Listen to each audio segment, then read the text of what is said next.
And yeah, just give us some background and introduce yourself. Oh, I can't hear you. Are you muted, love? I can't hear you either, Ryan.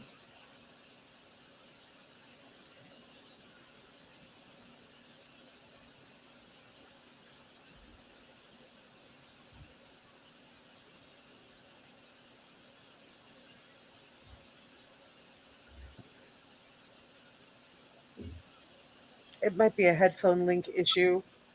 I hate that. Now that like devices are so interconnected, I'm constantly trying to Zoom or something from my laptop, and it attaches to my phone camera as preference, and I'm like, that's not at all what I wanted.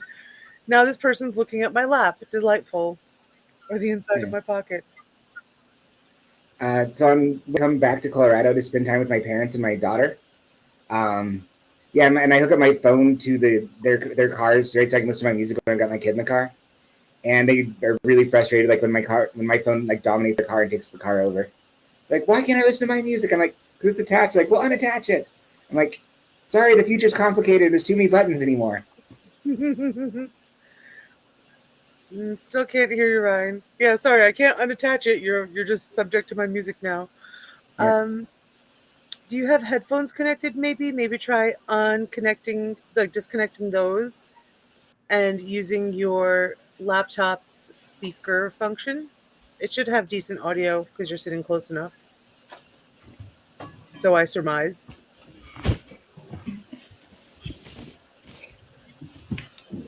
Actually, so for those of you in the chat, how I've never used this program before. How do I actually talk in the chat? Like, where's the box where text goes from my laptop? So I'm not seeing how to do this. So along the right hand side of the stream that we're like the platform that we're in to stream from, there's a chat Yeah. button, and it should, yeah, it's collecting chats, and we can actually show it on the stream as well if that makes it easier. There's a chat overlay. Isn't that fancy? Yep. Because I can see all the chats. I just can't find a text box to like enter in my own comment. Hey everybody! Or I'm sorry for the delay. How's life in Iceland? We can hear you. Yeah, we can't hear Ryan yet. We're working on that.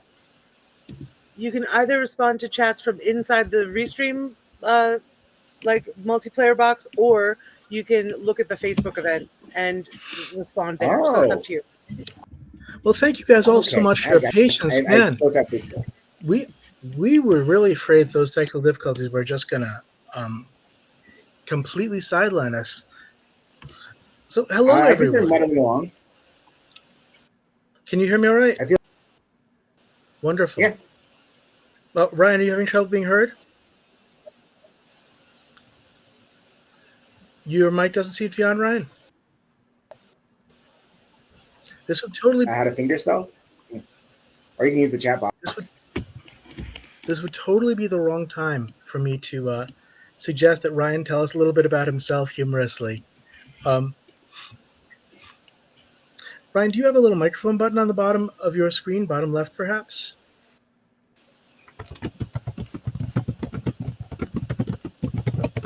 John, where are you at a vegan potluck and Godzilla movie marathon?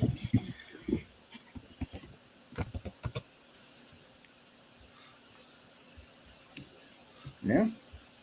Hey Ryan, can you nod up and down if you can hear us? Can you hear us at all? Is there anybody out there?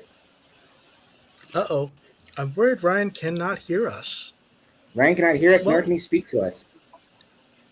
Well, I'll tell you what, friends. Let me make sure that I'm fully plugged in, and let me host you guys for tea time. I apologize for the completely crazy angle of the camera. As Ryan attempts to give you tea time, I guess I will give you Ryan's story and a little bit of the story behind this event in a fun way. Look, despite all the weird technical issues, the idea of this event was and is to have 6 quick hours of nerdy, alternative, sci-fi, fantasy fun. The goal is to introduce people to both Ryan himself, who has a really challenging story, but also so many independent creators, so many academics, so many nerds, so many people who make various kinds of things have so much trouble, especially because we don't always get respect from the normal world.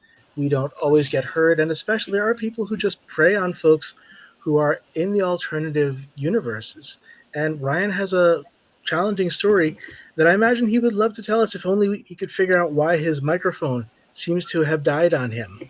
Poor Ryan. Um, the next part coming up in just a couple of minutes is going to be a civilized and occasionally savage debate. What I figure is, since we're almost there, is I'm hoping that we could actually try this debate out in a couple of minutes, and that Ryan will hopefully be able to join us technically in a couple of minutes as well. This is my hope. That sound good to everybody out there? Hmm? Excellent. I would love to talk about some science. I'd love to talk about some science versus technology with everybody. Okay. All right. Tatiana, are you possibly able to maybe chat with Ryan and see if you can help him out? I will super secret chat him as I invite Dr. Bork to also send me his email so I can try to add him to Restream so he can see comment. In the meantime, Dr. Bork, I think we're in a position, if you don't mind jumping in, which I really appreciate. Yeah. One of us should defend magic and one of us should defend technology. What do you feel in favor of? Technology. Yeah. Right. And are we talking about fiction or real world? Real world's magic is a little harder to demonstrate on the grounds that it's not as real. So I'll just stick to like what I know about the actual like hard sciences of this world, and then sort of how that relates into like fictional and space like that. That sounds like a lot of fun. Although I would admit, and I'm not a scientist in the hard sciences, but my second PhD is in econometrics, so it's all statistics and policy analysis from a mathematical perspective. So I'm basically a mathematician at this point, although natural or easy for me. What's your first PhD in? Political science. So political theory, environmental politics, public administration theory, and then political psychology is what I actually write about more than anything else. Well, you know, it's basically why people behave the way they do in groups. Yeah. That sounds like a rather terrifying subject if you want to keep a lot of long-term optimism, is my thought. Yeah. I hate math too. They made me do it. Well, you know, I'm actually thinking of a specific problem that I have in my current book, which is that I'm writing a novel about dwarves and how dwarves like to create things, which is not a very subtle note at how I also like to create things. And I'm trying to add in sort of a note of a real-world technology of people getting some sort of level of misinformation via some other source. But everything I've tried to do to mimic anything the way like the internet, the technology of the internet could give you weird or inaccurate information like an LLM, or intentionally inaccurate information like many aspects of social media. I've been trying to think about how to do it with magic without it just being on the nose, without it just being basically a curse or something. I've been trying to think of how I could even suggest it as a boon in magic, the same way that in technology we have this. Oh, I'm sorry. How I can even suggest that something like the internet would be a boon if I already know that I want to make some comments on misinformation, but I can't think about misinformation without a technology like the internet. I just don't know how to deal with misinformation on that scale. So actually, here's maybe something you could work with. So gut biome, in soil, in forests, in any natural environment, single-celled organisms, mainly bacteria, but not only bacteria, have very interesting communication networks with one another. Just to take like your own basic body, you have thousands of species of bacteria that just live inside you. Like I think the number of bacteria cells versus your human cells inside your body is something like 90%. Like 90% of your cells are bacteria cells, but your human cells are much larger. I did not know that. Yeah. And so all these different species of bacteria that live inside you, and you die without them. They're good. They're your friends. but they have their own interspecies language they speak to each other in, like little chemical signals. They let it do things. There's also almost all the bacteria have what are called trade languages too. And it's this chemical language that all the different species of bacteria can listen to and understand and trade back and forth with one another. And so what's actually happening is, so you get sick from bacterial infection, what's going on is this bacteria has some sort of malevolent, and it wants to know like how much of it is there versus how much of everyone else is there. So it'll actually monitor its presence relative to all the other ones by following trade language versus its own interspecies language. And it's always communicating that way. And at a certain point, it says, okay, there's enough of us. We've multiplied enough. We have enough bacteria where we can now overwhelm the organism. And so they'll all launch like their chemical toxin attack at the same time. And that's like you're sitting there, you're having, I say like, oh God, I feel like I'm going to puke. I have to go make it to a toilet. I feel hot. That's basically all of those bacteria collaborating with language to launch a unified attack on you. But they monitor everywhere they do it. Wow. And this also happens in like the base of trees, in forests, in soil. Like all these like microorganisms can talk to themselves, but they can also talk to like, the neighbors too. And so a lot of what biology is and ecology is basically these networks of communication that are chemical and ones and zeros like we have. That's kind of almost like a malevolent version of the tragedy of the commons. Except, I suppose since the organisms are inside you, I guess you can't have something that is public that everyone invades, but it's something that I guess would be public to these bacterial organisms going back and forth. But when you have enough of the wrong ones, your body actually gets taken over, essentially. Mm-hmm. And actually, like you wouldn't live without them, right? Like they break down your food. They do almost all of your digestive systems. They're in your blood. Like a lot of how your body works is because bacteria is doing a lot of the chemical, like hard hauling. And actually, too, it's actually really interesting because they also have like these very clever chemical signals. It's like alcoholism, food addiction, especially if you're addicted to sugar. A lot of what that is like this bacteria that lives inside your intestines. It has this stuff that it likes, and it loves alcohol, and it loves sugar. It doesn't care what it does to you. So that's why you're like, why do I suddenly want apple pie and whiskey? Like, it's because these bacteria are like launching attacks to say, get us this chemical that we love. I don't care what it does to you. Just feed me the sugar and the alcohol or whatever it is, and whatever it is it wants. And it can actually produce urges and desires inside of you.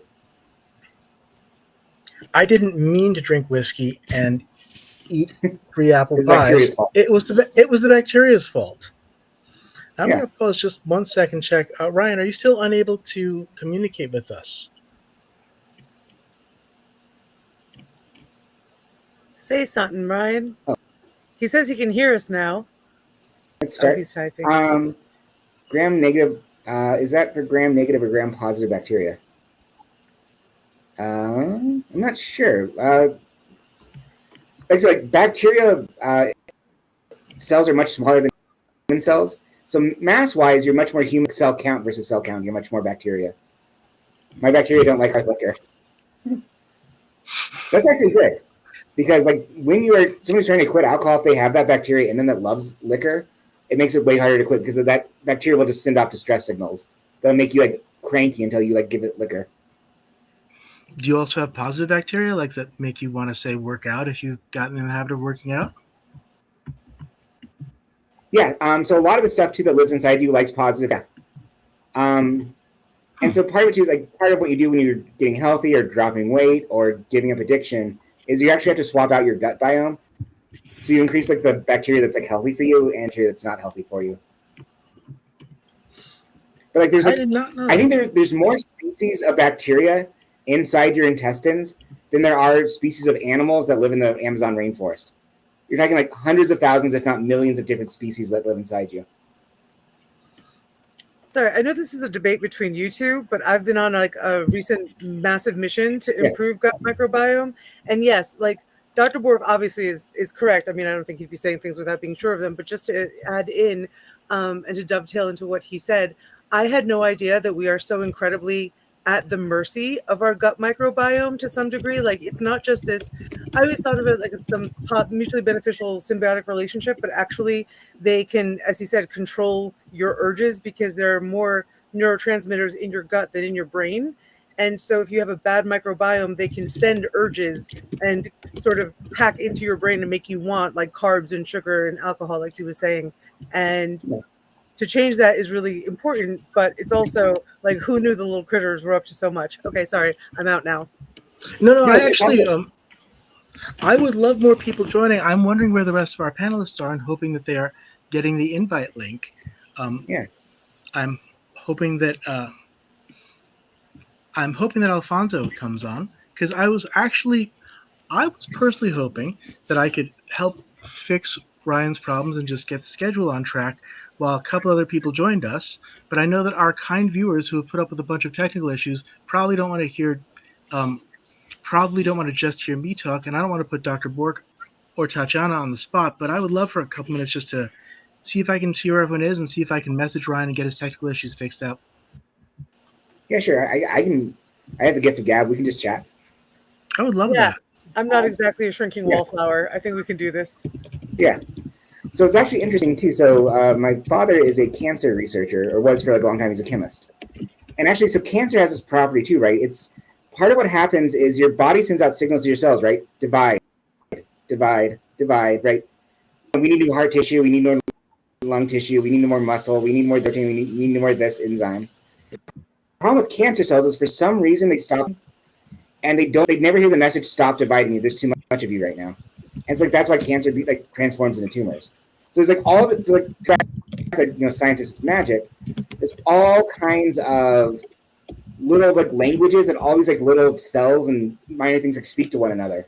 And so you want to like make like a magic based on like nature, or that that's sort of the same technology. Nature's always talking to itself in these chemical languages.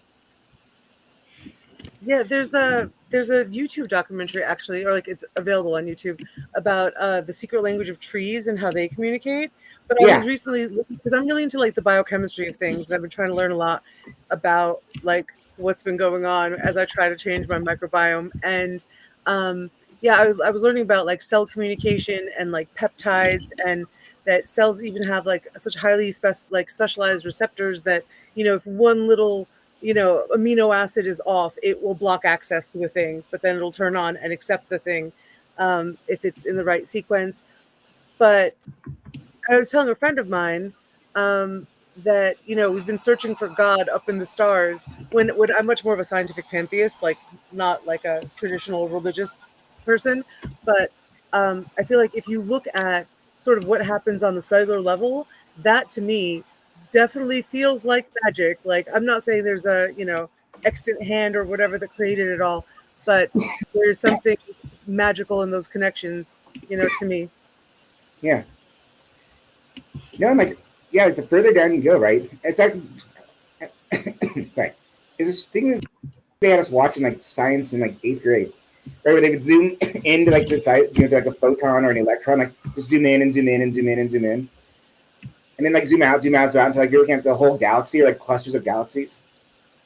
And so it's kind of amazing. Like we're at this very interesting medium point in reality, where we can zoom way out and see the whole universe, or we can zoom way in on like just like the smallest like particles out there, and each one is like this like fascinating universe of things. Again, hello, Alfonso. Yeah, how's it going? Good. We're sort of buying time while how it's going.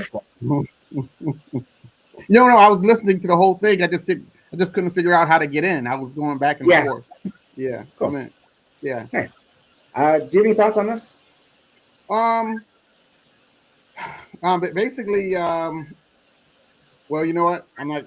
I started. I was off for a minute, so I'm not going to say anything ignorant. Okay. Go ahead. Mm-hmm. Yeah, no. This is just buying time for the people to figure out how the tech works. Oh, okay. Yeah. Yeah. I am just making it up. I'm just winging it up here. Oh, okay. Yeah. For those who may not know, you just have to send you the invite, and then you click on it. It's kind of like Zoom. Yeah. Mm-hmm. It's amazing. What was it? Do you remember what did we have before we had Zoom? Right, there was something we all used to do before Zoom, and then Zoom just dominated the market during COVID. Well, a lot of people don't want to use Zoom now because they found out that they were taking information and I believe it, selling it, and so that got out to the public. So a lot of people were like, and they stopped using it for a while.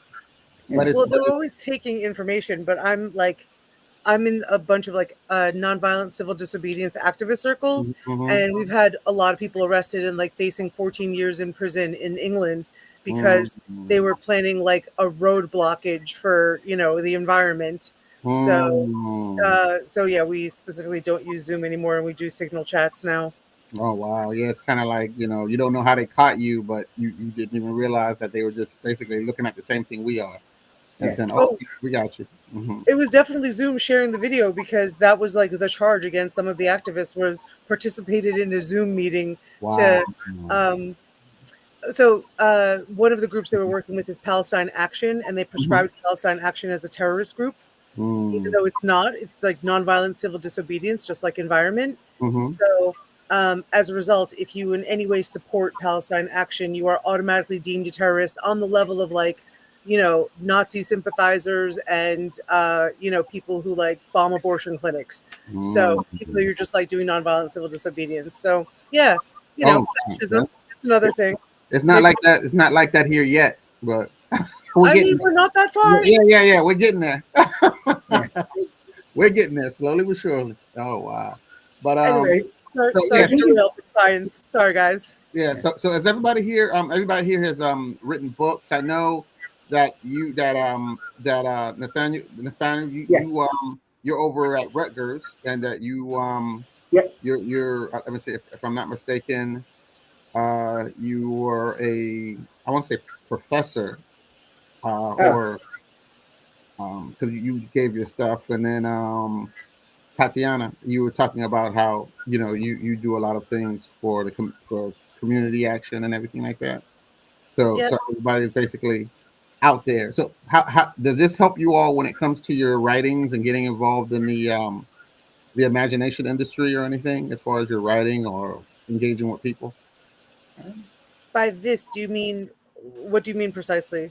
Does Everything that you do, like everything that you do, your professional life, your this life, is it all together? Does it find that it all works together when you for the world of imagination slash real world, if you want to say that, does it all kind of come together in your mind? I mean, I find it helpful just because I do a lot of human rights and environmental activism. I've been organizing climate activism on a global scale for about 5 years now, Mm-hmm. and I think what I find really helpful is there's an interesting cross section of like really sort of spiritual woo stuff and like shamanistic vision questing through the use of mushrooms uh, meets like climate scientists and like lots of hard science. Mm-hmm. And I think both of them really inform the sort of, I don't know, it's like a yin and yang, Right. um, Right. the hard science sort of meets the common human pulse for something better in this world that we need to create, but not everyone is sure how, and we're all just sort of doing it the best we can. And there's a Um, lot of dream and imagination and hope and activism and science all kind of bundled together. And yeah, I think it fits together really nicely to insinuate new possibilities. okay. Okay. Same thing with you, Nathaniel. so I'm actually in kind of a different world. So I do a lot of cross partisan cooperation and communication and building bridges between like various political actions. And Mm-hmm. so I basically I befriend and work with people all the way from like the very far right to the very far left. And I do a lot of like translating of like, well, here's what they're saying, and here's what you're hearing, and here's why it's not coming across, and here's like what you're disagreeing about.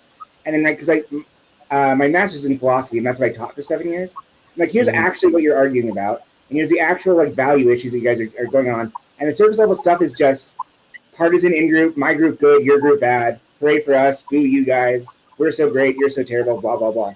But really, like, here's the stuff you're actually talking about. Okay. So So like, that's what my Substack is, and that's my primary place where I publish like non-academic work. oh, okay, okay. And so, do you all mainly do, because do you do? I'm thinking that, do you all both do a lot with like historical fiction, like what if and things like that, because you're involved in so many different aspects of the human mind and people, and I mean, because sometimes fact is stranger than fiction, especially in Yeah. nowadays. So would you say a lot of your writings, a lot of your the things you put out there are kind of like touching on some of the things that you've experienced, or maybe things that you've heard? Yeah. So we have me and Lee, distinguished professor at Rutgers, which is how I know Jeff. We have a paper coming out on what's called reciprocal radicalization, like how the far left and how the far right like antagonize each other, and like how the people in the middle, like how that impacts them. But really, like the far left and the far right love each other because they need each other to get that energy from each other. And every like insult, slur, derogatory comment makes each side stronger and more and advances their goal, and they feed off of each other like very strongly. So we actually went through and we like said like the modern day kind of culture war in America, right, left versus right, MAGA versus like leftism, critical theory, is very reminiscent of like what we saw in Germany during the Nazi time, right? Because you had the communists coming out of Russia, and the communists were having a lot of success, and that's part of the reason the Nazis like did so well. Is they appealed to feel like if we don't stop these communists, the Russian Revolution will happen here in Germany. I, Hitler, have the strength to stop this. Give me all the power in the world, and I will defend you. Right? It was that fear based. Look what they're doing. I've got the strength to to be a roadblock. And you also saw this in Franco's Spain, right, between the various factions. So basically, I use a lot of historical examples like to explain like what's going on here and where it can lead to if like it gets out of control. Because demonizing the other is a great way to get your way. Yeah. I know what I want is bad. Sure, I'm imposing on your civil rights. Sure, I'm taking away your freedom. But if you don't let me, we're going to lose to those guys, and those guys are so bad. You have to like do anything you can to give me the power. Well, I And mean, yeah, that's, and I mean, I mean, do you think it's like all according to people's perception? Because nobody thinks they're bad, and nobody thinks they're going to be in the wrong side of history, and it's right. It's kind of crazy about that because you got people saying we're fighting for the common good, America first, and then you have people over here saying, yeah, but at what cost? We need to start thinking about the others who cannot. So here we are. At least that's what it seems like we're experiencing right now. Yeah. It's a very interesting thought process because you have I was like, this is going to be a great history lesson. It's almost going to be comic book style. and yeah. 20 or 30 years, it's going to be. I don't know if I'm going to be here or not, but I'm like my great grandchildren are. This is going to be great. I mean, I know people say it's not funny, but I'm like the things that are going on right now. It's literally very interesting. If you can look at it from a point of view of not on both sides, but just look at what's going on and how this story is literally like rolling out and how it, like a real, I mean, kind of like a real historical fiction, how it just, because it's not like we haven't seen this before, and it's not like anything's happening that hasn't been able to happen before. I think things are just, but it's but it's going to be a great book. It's going to be a great book when it comes to history. Really good. Well, it's weird too, right? Because like in some ways, right, the human brain is, even the most like modern manifestation of it's about 10 to 15,000 years. The most like recent evolution in the human brain is about 10,000 years. Before that was about 1,000,000 years. Before that, right, other species. So like in some ways, right, it's the same story over and over and over because our brain is the same. But like the cell phones, this is brand new. Like we don't not know or understand like what these things are doing to us. Right? I could be the most like right wing, like not even like MAGA. I could be like full on like Nazi party right wing, and I can get on this thing and find 1,000,000 other people who agree with me. Yes. And we can all sit there and like agree, like talk ourselves into it. You can hear me? Yeah, we can hear you. Yeah, we can hear you. Yes, we can hear you, my friend. Success. All right, we did it. All right, give me a minute. I've got to get my middle boy situated on my laptop. Then I'll use my phone. Cool. Sorry about that. Wait, No. everyone. Hello, This child. is Levi. Oh, Say you got hi. two little ones. This Hey. is, Hi there. this is my middle boy, and this is my Hey. youngest boy, Luca. You gonna say hi? Hey, Hi, Say Luke. hi. Hi. Okay. Hi. Mhm. There you go, guys. Awesome. Let's see how I. Now, I know that Tatiana, you were saying that you feel like there's like a lot of mystical stuff going on in today's age and everything. I think that some people are looking for refuge in mysticism in a world that they find inexplicable. Yes. Yeah, people have been asking, and you might have heard of this before. If you go up to the thing called Project 2025, the very end of it, they were saying they were trying to get people to go out in the streets and start inciting riots and stuff, and that they were saying that that's when he would be able to, say the Insurrection Act and everything. And Okay, they were actually counting on us black folks to do it, because that's when we do our things. They were like, hey, all we got to do is antagonize them enough to go out, but we Yeah. won't do it. A lot of people have been asking, You why know, won't you just go out there and do it? How do you all know not to go? Because we keep communicating with each other. Don't do it. Don't do it. And people are really saying that it's like you all have a hive mind, Yeah. because we've had some huge protests and we just won't go out there. And and I guess in a way it is kind of mystifying, because I've never seen. I mean, we're not a monolith, but it is something that we feel that when whether you agree or not, we say, hey, we're kind of sitting out on this one, and by not protesting, we're actually saving a lot of lives. Because the thing is that when we protest, people are treated a whole lot different, and it's not about racism or anything like that. Or it is kind of, I mean, it is. yeah, Yeah. and we really feel that if we did get out there at a lot of these big protests and stuff, it would have been more violent, because we've never had a protest where we've been involved where the police didn't come out. Some people got shot. Not saying that people didn't get hurt, but not at the rate. Whereas if there had been millions and millions of black people coming out, doing that, because when we come out, you have people who, unfortunately, as we say, they're like actors, and they'll act like they are us, and they'll break windows and stuff like that, and then we get blamed, and then of course the innocents who are in there, who are literally out there, then they get hurt too, and then that's when he would be able to say, hey, there's too much violence, insurrection, no more presidency, I'm the king. So the bottom line is that that's a mystical thing that a lot of people are saying. How do you all know not to go out? And I'm like, I believe it or not, we communicate, I can't explain it, because we just know. We talk to each other everywhere, and we just say, hey, it's not time yet, and it's been going on for the longest time. It's almost like the Dark Crystal. Yeah. If you ever, I don't know if you remember. Does anybody Yeah. remember the Dark Crystal? Dark I Crystal. don't know. Yeah. I might be the old head here, but just get over here. yeah, with the Dark Crystal, as the Skeksis were in the kingdom, enjoying themselves with the riches and doing all this weird, crazy stuff and treating people like crap. You had the older ones who are making their way to the castle. You know what I'm saying? Yeah. Stealing the Yeah. paint stuff, and as much as they tried to keep it out, and that they still made and that's how it feels right now. Like people are still moving towards it, because I think at the end of the day, it's not going to hold. It never does. You know what I'm saying? No one can Yeah. stay in power, and as you can see, even now you can feel the stuff crumbling, and for him, everybody's it's crumbling up there. So that was part of the mystical, some of the mystical stuff when you had mentioned. That's something that people always ask us about. Yeah. Uh, True, Can I respond real, to a comment in the chat real fast? So yeah. Darlene took issue with me saying MAGA and Nazi in the same sentence. The MAGAs are not Nazis. They have a fundamentally different worldview.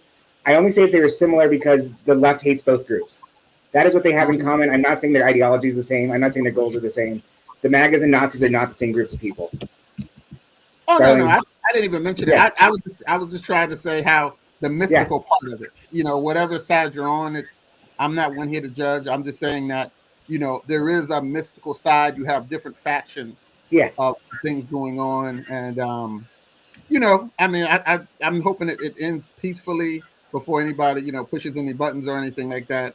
But I think in my mind, a lot of things are being prevented because people are not following the plan that they thought that it was going to happen. You know what I'm saying? There's a yeah, lot of people who are like basically holding up the wall. You don't see them, but there's a lot of actions that I don't think people took into account, and I think they didn't take it into account because they how can I say, they took a lot of stuff for granted and underestimated the power of certain people, and now this is why something that they thought was going to be so easy is not happening, and they're scrambling trying to figure out. Oh my God! So it's interesting. But anyway, we don't have to talk about that. I just like the mysticism. I was just wondering when you wrote your books how you all maybe put it into what you're doing now, and you know, yeah, yeah, that's cool. yeah. I think I pissed off Darlene on accident because I'm watching the chat section.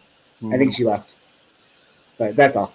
Oh, okay. I was not trying to. I was not trying to finish. Oh, okay. There. Oh, she's still here. So no, I mean, right.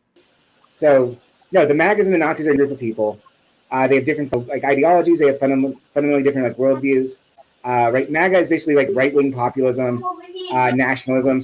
it's more of a reactionary counter movement, where the Nazis were very much like Hitler was actually very much a socialist in the early part of his life, and then he took that and then started being about global, like liberation from the communist Marxist perspective.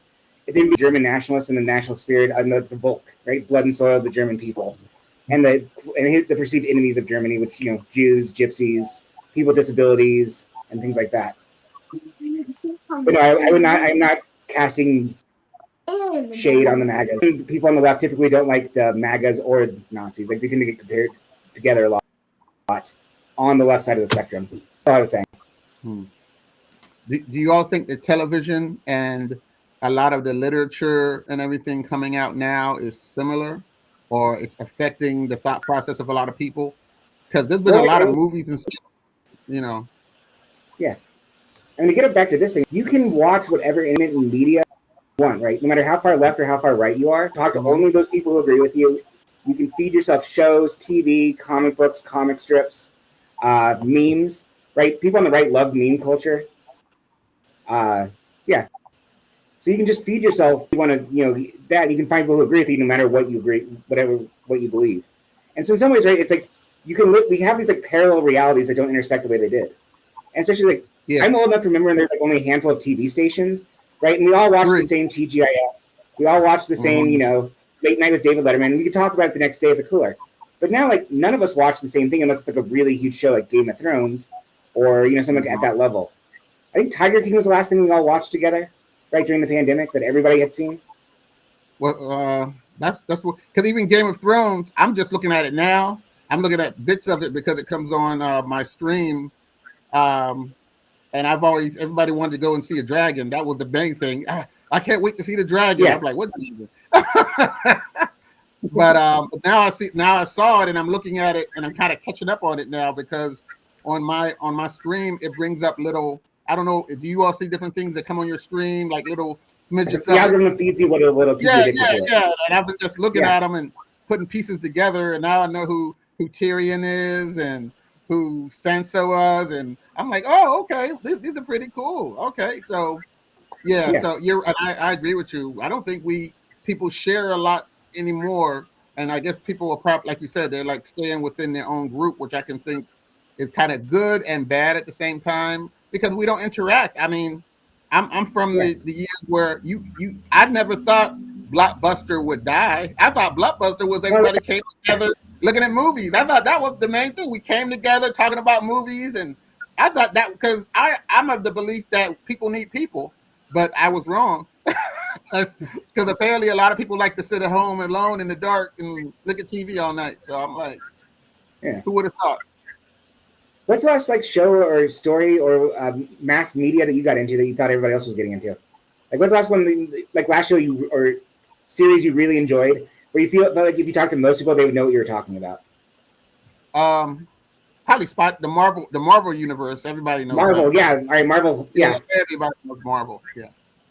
It would be weird to meet someone who didn't know who Captain America was or who Iron Man is, right? Like that'd be a really weird conversation. Yeah. Mm-hmm. Good call. What about Ryan? Yeah, Ryan. Ryan, can you hear us? Yeah, I was actually going to invite Ryan to, now that we can hear him. Yeah, okay. Introduce himself and give us some background as to like why we've all come together and what his book is about or anything you want to talk about. So hi and welcome, Ryan. Hey guys, thanks for the invite and thanks for all coming together. I'm sorry about the technical difficulties I had. Not sure what was wrong with the headset. So I'm the author of the Flare Chronicles. I've got readers really across the globe. Now I've been to London. I've traveled about 9,000 miles this year. I've got about 80 bookstores that were supposed to carry it. But I don't have books. So it was supposed to launch August, and then that got pushed back, and then it got pushed back again, and then I was supposed to have books for London and UK for that networking event. I didn't get that, and now my publisher is kind of holding them hostage, and he will not give me the books because he says there's some international marketing deal, but he won't give me any details about it.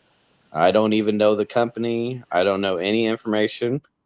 He will not, tell me about that. And so now I'm stuck with all these bookstores that I've promised, they would have them since August, September. I had to cancel 3 months of events. And now we're to the point where I finally got a job, but it's, I've been looking for months on end, and we've been really struggling. As you see, I've got two boys. I've actually got three. My oldest is working now. He tends to be gone on the weekends. My wife, she's a CNA. She works nights every weekend that we don't travel. But I've lost all, 3 months of events, and I've got bookstores waiting. I've got readers that have been waiting since August. My series is about dragons and magic. I made my own map of Azerin. I plan to write 300 books in the series, and I'm still writing more. I've been writing fantasy music more lately than anything, which that's set to release next year. I'm gonna do it myself, and the help with my brother-in-law. He's gonna be my producer in his studio.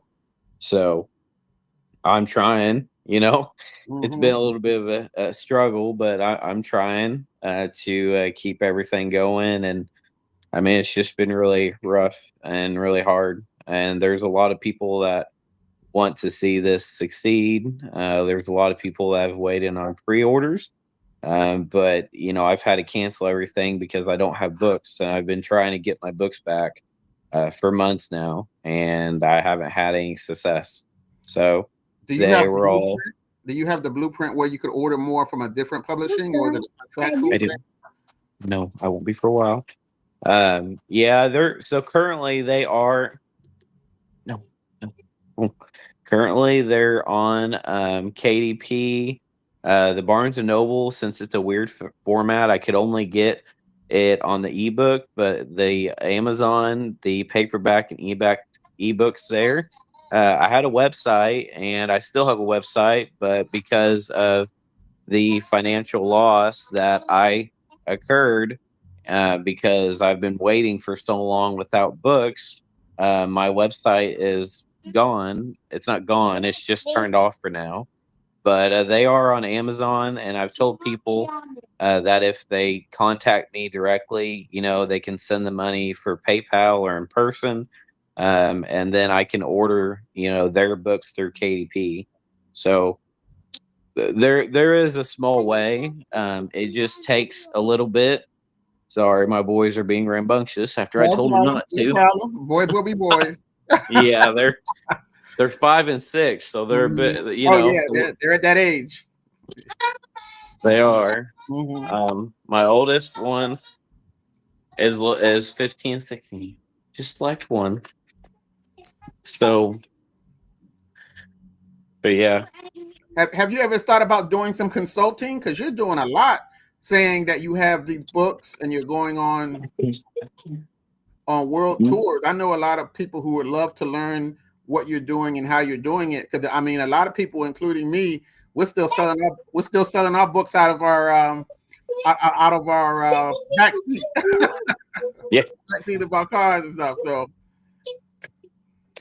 I mean, I don't mind helping people. I do have a growing newsletter that I send to almost really well. It's over 1,000 people mhm. now, and it's bookshops and digital creators, and I do local shout outs, two local business shout outs. I do local authors or creators on there. I have my links and that, and I mean, I don't mind helping anyone. I spend about 100 hours a week on my stuff, so Mhm. I'm I live basically on my books and that. Well, So yeah, yeah, well, that's what you were doing. That just like taking a fish out of water. You were in it, and now is this something that a lot of authors need to be aware of? That sometimes you do hit snags like this. Is there any way you can even prevent anything like this from happening? I don't know about any way preventing. I'm honestly to the point that I have already wanted to create my like a bookstore. That was a future goal, to open a brick and mortar for all the indie authors to support them and hold their books and small business merchandise. But I may do like a mobile one just because we travel so much in book events. And I mean, there's like I've been invited to London 3 times next year. I've been invited to Smut Lovers. I got my music. I've got 2 novellas, and I'm hoping to release my Spicy Romancy series next year as well. So I've got a lot going on as well. So I don't mind helping, but it can, it can happen. And I'm honestly to the point where I may just start my own publishing company down the road. So that way, I've done better when it's just been me or the few people I trust around me to handle my stuff than deal with publishing companies, because I've just had terrible experiences with any publishing company so far. Mm, mm, mm. This is a warning. Oh man, interesting. Wow, that's interesting. Um, so you're finding other ways to get the income in. Would you say like with your books and your crowd? You said you have 1,000 people and everything. Is there a way to create it and maybe get subscription money and to tide you over until you can get everything straightened out? I mean, I could do that, but I don't know. I've never been a big subscription person. So I grew up in the 90s. My great grandma, she raised me, had a black and white TV. She had a pumping well that we pump water with, a rotary phone. I mean, very old school traditional person. I grew up old school Catholic. So I've never been one to like do subscriptions and everything like that. I feel that, it's better to buy something once, and then you don't got to keep paying for it. And that, I know that's where everything's kind of, sorry guys, everything's kind of going for, is the subscription model, where you pay once a month and all of that. um and I know some people do like book boxes, and they do like bundles and things like Yeah. that. I've seen that Mhm. out there as well. Mhm. um if I can ever get it, keep growing and get my books or have books, then that's something I'll definitely be open to. Mhm. It's really what the readers want. So whatever, if they're like, hey, I want a book bundle of this, and because I've got merchandise I sell as well. Yeah, I was going to ask Um, you about your merchandise because you've been out there for a while. So, I mean, not saying I'm sure people are excited about the books and they're probably like you've put it back, so it's probably created a sense of intensity when it comes to them expecting your new stuff. So maybe with your merchandise you can give them like a preview or something, or some of the dragons on the calendars or on the cups, or I don't know the type of merchandise you have, or statuettes or figurines and things like that. well, so currently I have a big 36 by 27, I believe. It's a poster. It's of the map of Azeroth, the world I created. Mm-hmm. I do coffee mugs, I do thermals, I do keychains. I have a calendar I do as well that's got illustrations of the beast or dragons or gods, and characters of the series. And then I thought about doing hats and pins and things like that as well. I just haven't really got my merchandise to sell as much as I'd like. And then just recently, I do sell minifigures on my series, and other figures from a shop in Tennessee called the Dragons D. And so we're collaborating together on helping local business and supporting them while helping me. So I do try to support local business and local people and local creators as well. Awesome. Yeah, you're on the right track, man. I mean, I think this is just going to be a stepping stone, just a little bit of a twist. I don't know who this publisher is, but definitely he's not going to hold you back. That's a definite.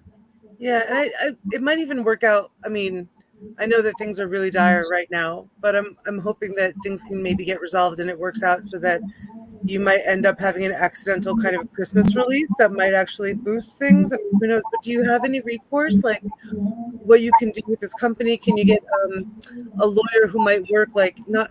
It's not pro bono, but like that they don't take money until or unless they win your case, kind of thing. Um, pro, I forget what that's called. Pro rata. I don't remember. But is there any recourse you have to being able to get what you need from this company and like have some sort of intermediary?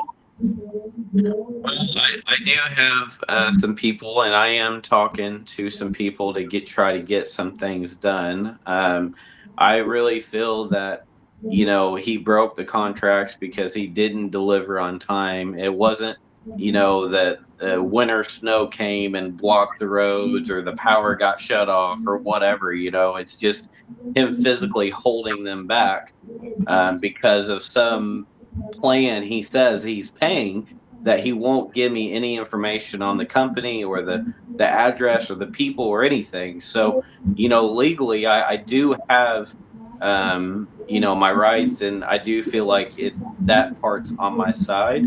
I am in the works of talking to people and to see, what I can do. I don't know exactly what's going to be done yet, but I am in the process of still trying to get worked out. I believe I could because there was no acts of God. I mean, he has the books, he's just not giving them. And the thing is, it's not just me that's hurting. It's, all those small businesses and bookshops and coffee shops that said, hey, we're going to take a chance on this indie author that reached out. I mean, you're talking about 100, almost 100 of them. So you're talking about hundreds of books, and it's their money too, and their Christmas for their families and supporting their shop, and it's all the creators, and then all the people in between, because when you travel, most of the time I've got my 5-year-old and 6-year-old wife with me. So we got to stop for eat, we got to stop at a hotel, I mean, we got to do all that. So it's really kind of a ripple effect on the economy and people, and not just me as well. Everybody suffered because of all this. So it's, and I'm doing my best. I've told everyone it's not my fault. I'm trying to get them out there, and people's really really waiting on them, and they're anxiously asking me for them. um, I'm doing the best I can, with every means possible, I guess. Mm. Do you? Is there a way? Because you have the original transcripts, correct? Yeah, I do. The KDP account is in my name, so I control that. No one else has access to it. So, hopefully, with everyone's help and support, I can get some books and get it, down the road and get them out there, because I can order author copies anytime. So, I do have full control over that, and it takes about 3 weeks, a month, and they'll come here, and they'll have a nice slow cover, and they'll be the illustrations that's in the book and my map and the manuscript, so they will be there. So I do have a way to get them. I just, it's the financial part that has been hugely impacted because of all this, because I had 3 months of events that I had called and set up, and I mean, I'm just losing them one by one. Every time I talk to a bookshop and they're like, oh, hey, you don't got books. They're like, we can't do the event. You can't, no one wants to pre-order a book. They want, the Yeah, book they want to the book take right home then and and there. read. Yeah, Yeah. yeah, that's what it is. Yeah, Mhm. You're right. You're right. Wow. So you're getting ready. So basically, you're like getting ready to go on the road and do it the old-fashioned way. If we can get the books to you, you just hit the road and do where you can go. Yeah, I got you. I got you. Yeah. So it was growing at a pace where every week I was having one or two bookstores that would reach out and request them.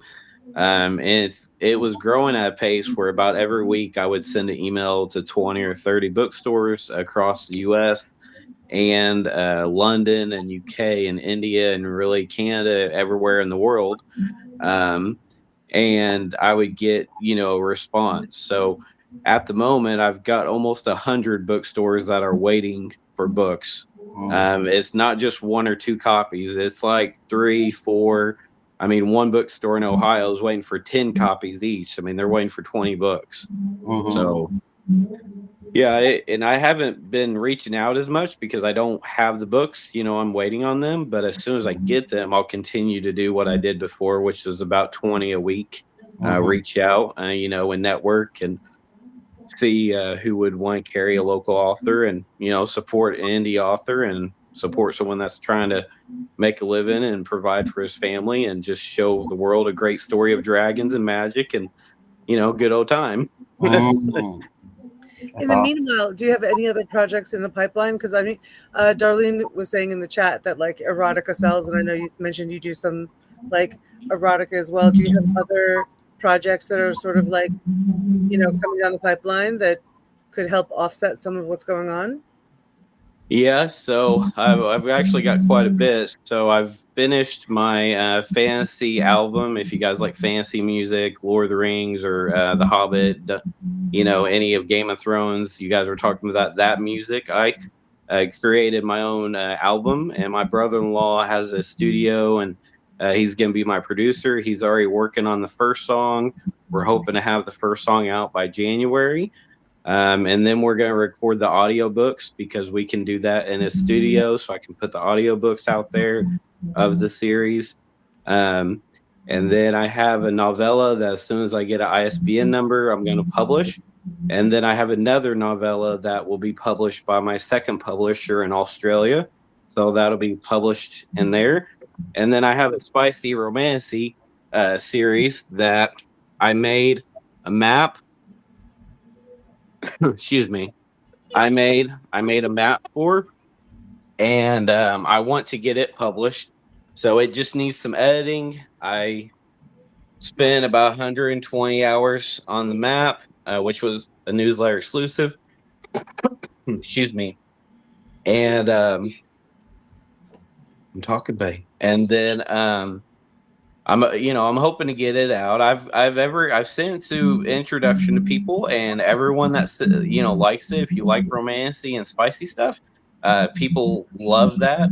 And so far, it's gonna be like six initially versus the three of the like Player Chronicles. So that's kind of my goal. My goal with everything. Um, so, yeah, I mean, we'll see. I'm humble that I finally got a job, and that'll help kind of make things easier and things like that. So that is the plan. Now it can change in a heartbeat, just like anything else. But But Mhm. um, it seems like you have a good diversity of tactics going on. So like that's hopefully, going to be helpful. And yeah, best of luck to you in the new job. And hopefully things go well enough that you don't need it for too much longer.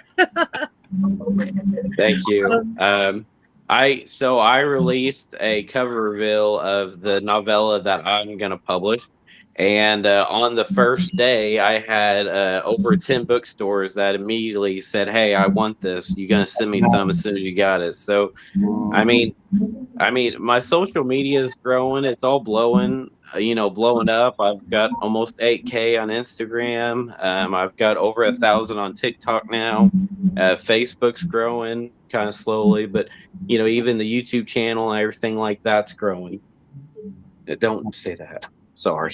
No, Basically. no, no. This is good stuff. I mean, does it seem like um as bad as the situation is, it seems like it's forcing you to get out to other ways so this can never happen again. Like you said, you're gonna now put everything in your pot. I like the idea of you creating your own publishing company because it's almost like you're taking the power within your hands and move and because this is only going to last for a little bit. You've already got the book. Yeah. Once you move past this and you go on to the next books you're getting, guess what, he can keep those books.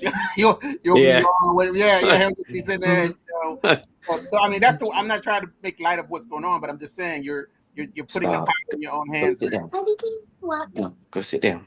Yeah, I mean, hold on 1 minute, guys. No, Hmm. sit down. That's my goal. I told my wife, unless the publisher is going to write me a check, I just, I don't want to deal with them. I do have a publisher in Australia. She's amazing. She's really done right by all her authors in her novella series. She does have two more in the next so there'll be three in the next three years. So there possibly could be two more books. I've got a couple of ideas that I can write. I just haven't started the story because I've been writing my fantasy music. Right. But Mhm. she's kind of the only publisher at this point that I'm, willing to work, because when it comes next year, she will give me a check, even if it's, $50, just something small, because she's just starting out. Is, Um, is but that the way I'm it's supposed to work? I mean, yeah, that for us novices, when it comes to the book game, do they? I thought, do publishers, do you get signed to publishers who actually give you a check like a musician, or is it, you put the money up first, you find a publisher that'll basically publish your book, and then you go deeper inside. No, so there's three type of publishers. There is a vanity press, which they just charge out the wazoo for every little thing, and most people have been, there's just tons of them. So most people have kind of dealt with that. Most Mhm. authors, I'd say.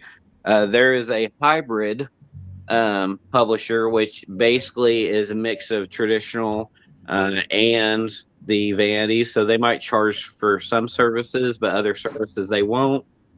And then there is a traditional publisher that is supposed to write you a check in the very beginning. So if they give you a contract, they're supposed to write you a check. Now, the small print ones, sometimes they don't, but generally they give you a higher royalty rate because, they're not giving you a check up front. Okay. Yeah. Um, the biggest thing that that I've ran into is my contracts, which again I believe he broke them because he didn't timely deliver. But they Mhm. say that I've got to sell 1,000 books of each copy in a year from a year that they're published. So you look at other small prints presses and traditional publishers, they're not going to have that the limit.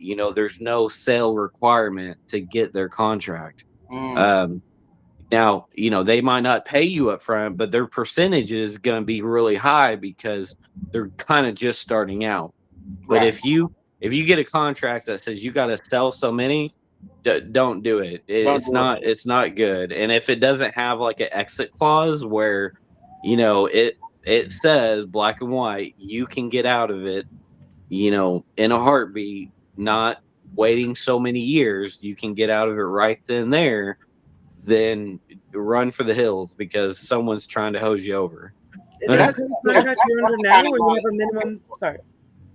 I'm sorry. Go ahead. I'm sorry. Go I ahead. was just real quickly. Is that the kind of contract that you're under now, where you have a minimum sell through before the I contract? do.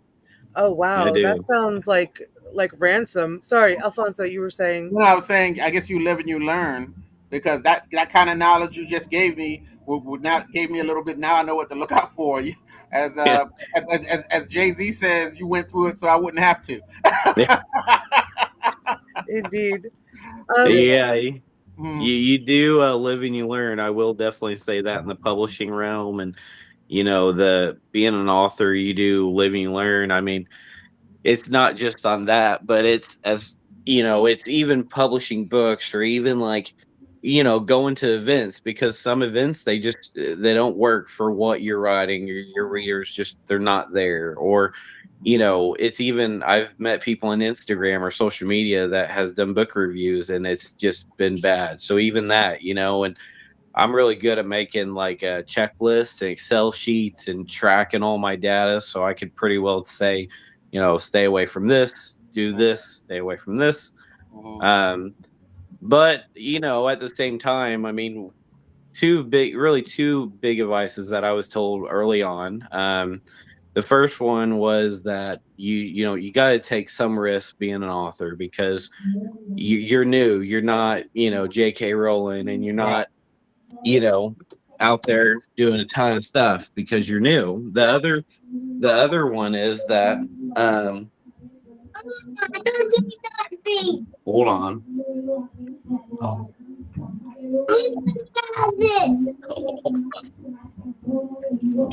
Hold on, I'm gonna sit you down 1 minute, guys.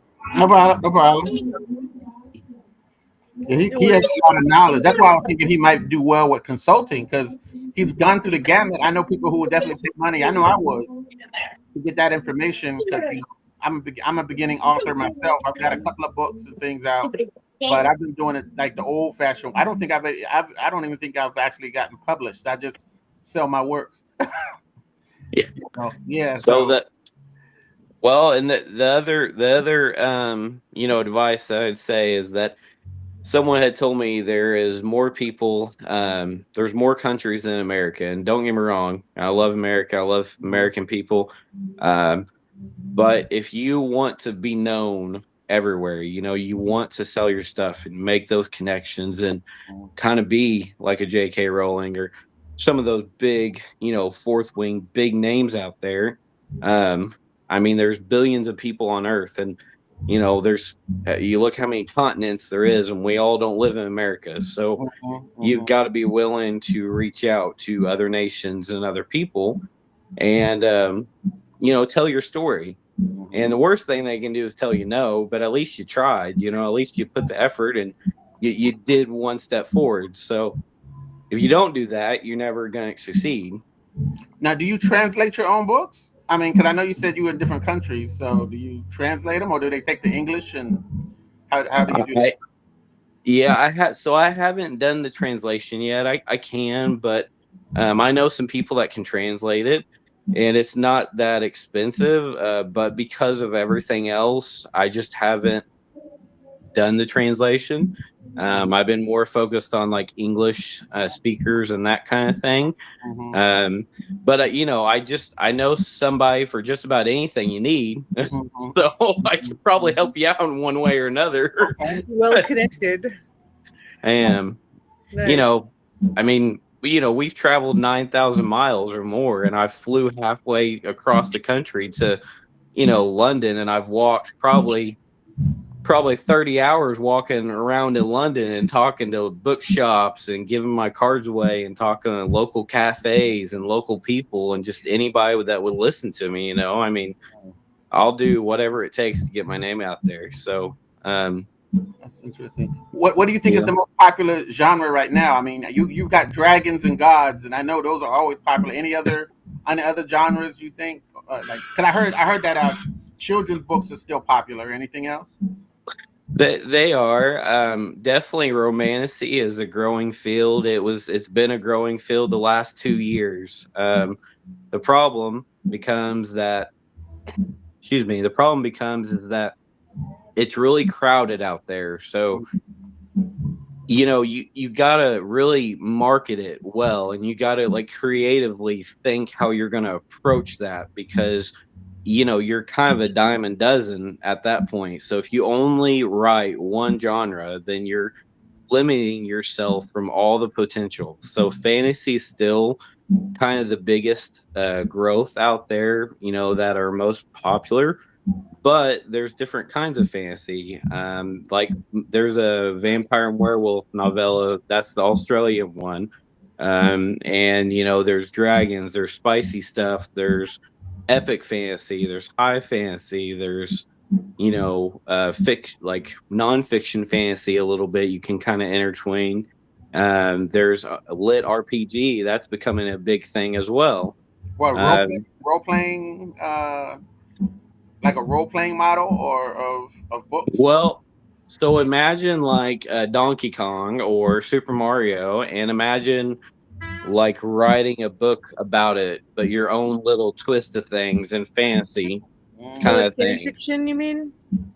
Well, it's actually called lit RPG. It's a whole new genre that's coming out. So and Interesting. it's becoming very popular. It's I mean it's not something that you just don't hear. I hear it more and more. The more I travel, the more I hear it. And it's not just this country. UK is pretty popular as well. So, mm. but they Fascinating. love fantasy as well. I mean, you give them fantasy and they love it. Wow. Yeah, the Okay. home of Tolkien. Everyone, yeah, has Nice. has a bit of It that is. here.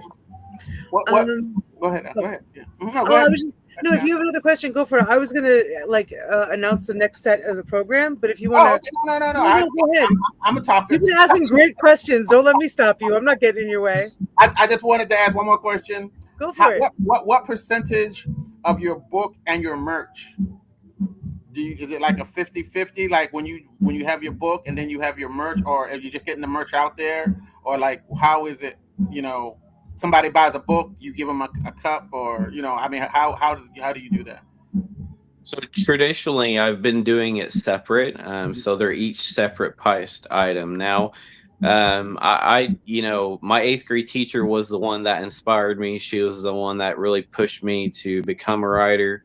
My dad was a tool and die maker, so he's good with his hands, and mechanically, he's not good at reading. So, it was her, her being the one that kind of pushed me in that direction. And so I've always been a giver. I've always tried to give back. I have a lot of respect for teachers or anybody in the service. So, in having kids of my own, I know what's like going to an event and your kids are running wild or they're getting really antsy because it's just, they're kids. I mean, what can you do, Right. So, I do give out a lot of merchandise, especially to kids when I see them, or teachers. I'll give out some coffee mugs or tumblers, or bookshop owners that have been really kind to me and waiting, or really big supporters. I just try to say thank you any way I can, and so with whatever resource I can, that's what I'm going to say thank you with. So. I have been separating them, and I gave out a ton of bookmarks as well because everyone loves bookmarks, and I know the economy's hard and it's tight, and I don't want to Jew people on money. So Right. I'm a lover and a giver, not a fighter. So Man, hey Ryan, thank you. I appreciate it. you're Yeah, welcome. thank you so I much, definitely Ryan, want to for keep all in that contact insight. with you. Yeah, I feel like we're all going to want to keep in touch after this because it's an Mm-hmm. interesting group of people. Hmm. So, just to keep us moving along a bit on the schedule, we have next up creating weird things in a weird world. So, it's hard to create things and even harder when you're creating for an alternative, fringe, or weird audience. How do people do it? Creators are going to talk about and give advice and thoughts. And I'd like to invite on um, Ed Bishop. I'm going to turn your camera. Yeah, Bishop. You don't have to turn your camera on. I'm just letting you know that I'm giving you access. But Okay. hi, Ed. Welcome. Hi. Hi, Titania. Welcome. Hey, Jeff. Hey, Ryan. Hi. Hey, Hey. going? So, Now, since do you want to introduce yourself, Ed? Because I feel like yes, we've all kind of introduced ourselves. So, you want to give a short intro and then we can launch in? Yeah, well, I'm a engineer and scientist. Part of Ryan's story, I guess I have a little bit of hope there in the sense that I have a friend, Charles Pellegrino, who was a victim of cyber stalking, which ruined a nonfiction book that he did. He's one of the earliest cyber stalking people I knew, where you had a group of people. It was a nonfiction book about survivors of Hiroshima and Nagasaki. They set up a fake website, and that was supposedly for the families of the pilots of the planes, complained to the Associated Press and New York Times, who then reported the cyber stalking stuff without investigating it, and it caused a pile-on effect on the book. So the publisher withdrew the book from publishing and also refused to give him the rights. Wow. And so he had to fight to get the rights back and also rehab the book. But it has a happy ending. He's come up with a sequel book called Ghosts of Hiroshima, which was on the New York Times bestseller list just a month or two ago. Okay. And it will also be James Cameron will be doing a movie based on the book. It will be his next movie after Avatar 3. Amazing. Nice. Yeah, that's nice. So that's quite a the comeback. turnaround. I had no idea. And Charlie originally did. He was in a tough spot. He couldn't fight back financially. So it was a long fight for him. Well, thank you for that glimmer of hope in the midst of, Ryan and his dire circumstances with this publisher. That's really inspiring. Thank you for sharing that. So, Jeff, would you like to kick it off? Do you want me to set the questions for everyone? Yeah, could you set the questions? Do you have the energy for that? Totally set. I've got the energy for all sorts of things. Why not? So, to our ad hoc panel here, how do you know when an idea is weird enough for your audience versus just confusing? So how do you strike that balance? Shall we start? Does anyone have any energy to start this off, or I don't want to call on people like this is grade school. Oh no. I start. I think I'm a novice in here. I thought I was doing stuff until I came in here, and I found out I haven't done anything at all. And I'm really honored to be in the company of you all. You all are awesome people, everybody. Likewise. Yeah. So yeah, I mean, I know that when it comes to having an idea, I kind of like gauge it and talk to people about it and put it out there. And I know not everybody has the same thought process, because I know sometimes we think it could be the greatest since sliced bread, but other people are kind of like, that's kind of so. So a lot of times I try to just basically put stuff out there. A good example is I just came out with an idea with steampunk magical elves. I call it the SP, the SP guild, the SP, the steampunk guild, and basically it's like little elves in a little place. It's a children's story, and I've been putting it out there, and it's been getting a lot of, it's one of the most simplistic things, but people like it. So sometimes I'm thinking the simpler the better. Maybe we sometimes put a lot of stuff into it. That doesn't mean it makes it bad, but sometimes I think simplicity sometimes overrules, depending on what you're trying to put out there. But that's Oh, just for me. you just reminded me of one of my favorite quotes, which is perfection is attained not when there's nothing left to add, but when there's nothing left to take away. Mm. Yeah. Oh, that's a cool quote. Thanks. Yeah. Would you I like like to? I like that on the creative process. Um, I was just saying that's a really cool quote in general about the creative process, but I will say that um, I do, in fact, sometimes have to think about, is something weird enough for my audience, and I think some of it also depends on how often you interact with your audience. I am a terribly prolific author.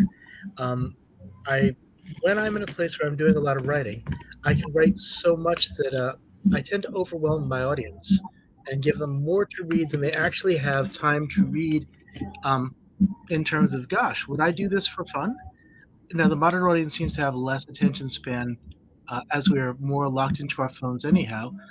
But I do always end up thinking, all right, well, what is the hook? What makes this unique? And the thing is that since I work in all these weird fantasy worlds, and frankly, I'm a kind of weird person, I'm actually more often looking to see how I can bridge.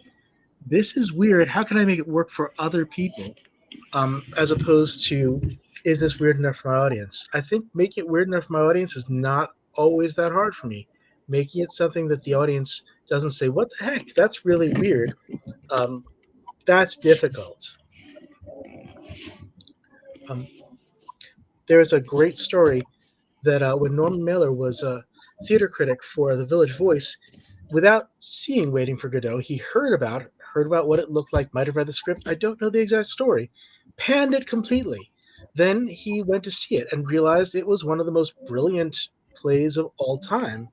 And because he was no longer a columnist for The Village Voice, he took out a full page ad in The Village Voice, writing a new review and apologizing, which I'm going to say that's an example of something that was too weird for even Norman Mailer, too weird for even a very weird audience, even though the actual genius in that work eventually bridged the gap when he actually saw it. Yeah. Sometimes That's one of my favorite weird needs to examples. percolate a bit, doesn't it, for people to finally get it, if they ever do. Yeah.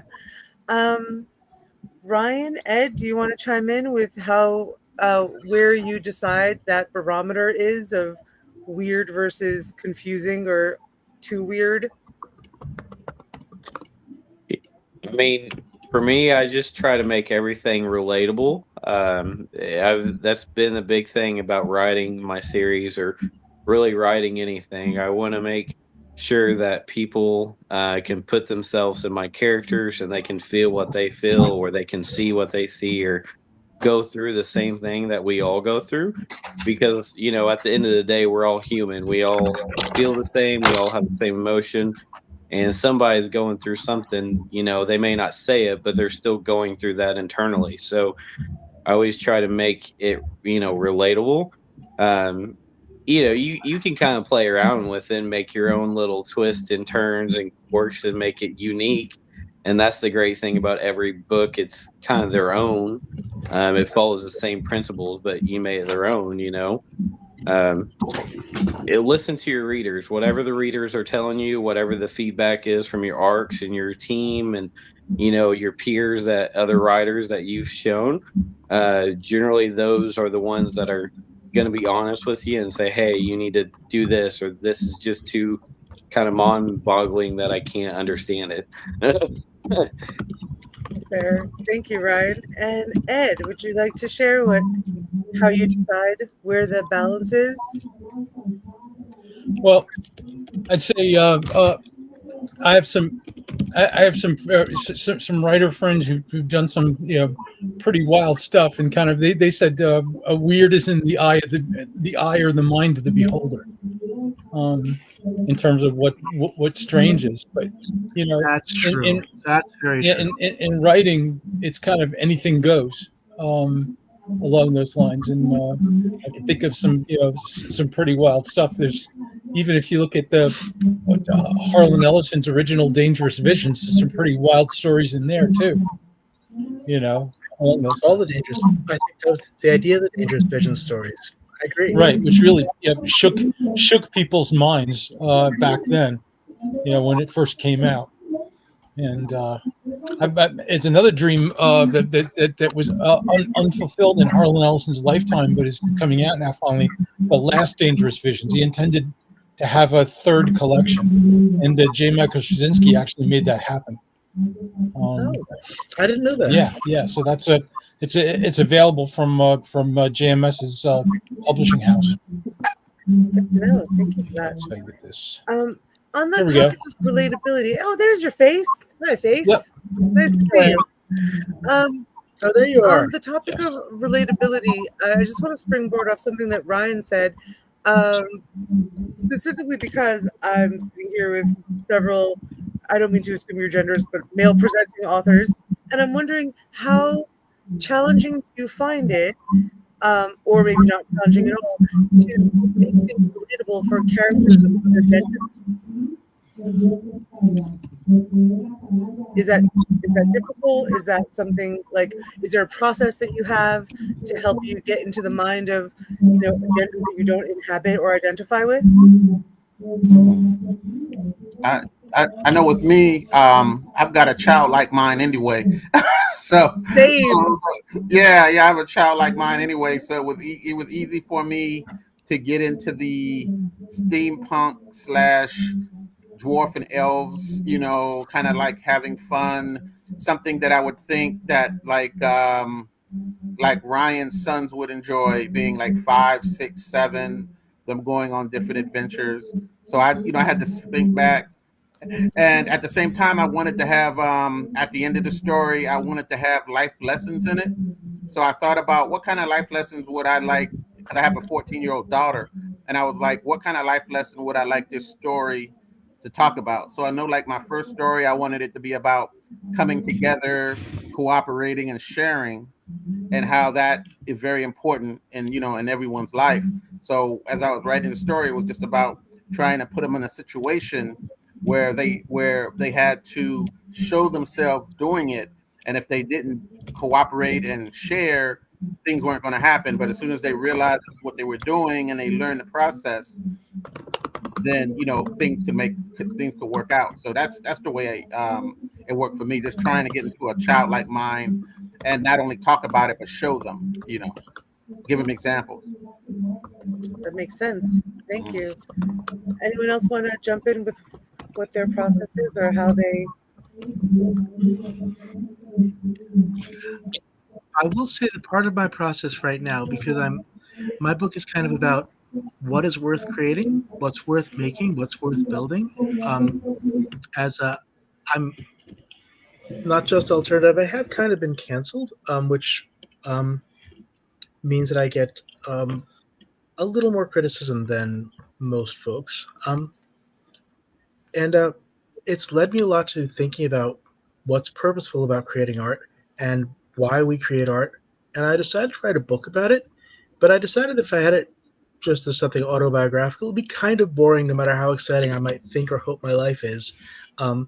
Whereas somehow when I write about dwarves doing it, I want to have to figure out, well, how would dwarves think about the way this works? How would dwarves do this? What would a dwarf ethos be? How would I fit that into a fantasy universe I would create based on what we sort of know about dwarves from Tolkien or tradition or other things versus where I'm kind of trying to go? And fitting those two things together, I admit my previous two novels, I knew exactly where I was going right from the start. This is the first book where I think part of me knows where I'm going, but I don't actually know what's happening. And I'm currently taking Zen stories and looking at them and saying, okay, I'm not going to use that story, but I like that concept. I think I understand a piece of this. How would I have dwarves express that if they were arguing with each other? Interesting. Thank you. Ed, do you want to share anything on your thoughts of how you like inhabit the mind of other beings? Well, what I've been doing is kind of I have a couple of hobbies that sort of stir my imagination a little bit. One of them is urban exploration, and it's amazing because I found for instance a few weeks ago I joined with some friends. We found an abandoned mansion, fully furnished, by the Jersey Shore, and that the story based on our investigation was that the owner passed away of COVID-19. He was quite wealthy, and essentially the wife left to be with family on the West Coast. So essentially, the mansion is just sitting there, unoccupied, unused, and stuff. And Oh no! yeah, and it's kind of amazing to just go, just to go around the edges of it and stuff. And again, urban explorers, you just go, like we were going down by the shore and we happened to come across this place. There's also a lot of things that were done, but it's like being in another world, and it starts to get us think, what happened? Who lived here? We did find the real story, but we had our own imagination. Gee, this could be a post-apocalyptic. This was just left like this. Better keep an eye out My for headcanon zombies is- just in case. Yeah, exactly. It's patient zero of the zombie apocalypse. What were you saying, Jeff? I was saying that is my headcanon. As far as I'm concerned, that's exactly what happened. There you go. That's right. Only the names have been changed to protect the guilty. How about so everybody researches for work that they do, chasing down rabbit holes. What's the strangest or most unconventional research method you ever used to make your fringe world feel authentic? Ooh. Well, my wife has a tool called the Story Builder Tarot, and we basically will do, when we have writer's block or something, you lay out a spread from the Story Builder's deck, and that'll always help get things moving again. That sounds super fun. Yeah. That does. That sounds really fun. I was waiting for somebody to try to justify their trip to the Amsterdam red light district or something. No, it's for research. No. Jeff, Alfonso? Yeah, that's what Greenwich Village was made for. Exactly, right? I mean, that is what Greenwich Village was made for. Basically, yes. I thought that is where I learned to have a lot of weirdness, certainly. Yeah, I don't know. I've had a lot of trouble finding situations that were normal enough that I had trouble making something weird out of them. But I will say that actually going back to the same thought, because I'm not entirely doing traditional things I have a cheat for this. I should just totally let you guys know that I have a cheat for how I appear to want to do this, which is in all three of my Dark Lord books, the two that are published and the one that's being written right now. Almost all the human characters have basic American style or sometimes British style English names. There are a couple of names with Hebrew influences, but it's mostly the Dark Lord's name is Alice. The protagonist's name is Sam. Her name has been Alice for 2 books. It's probably going to keep being Alice. And what I need to do then is bridge the gap between, well, why do they have the same names as here, which at the moment I'm just doing with an explanation saying sort of, well, they do. And then I'm going to actually, as I keep writing the book, figure out whether I think that we're going to need a lot more explanation. Like, is this exactly the same Earth? Or can I talk about whether it's an alternate Earth or not? Do I have to? I don't actually know yet, to be completely honest with you on that.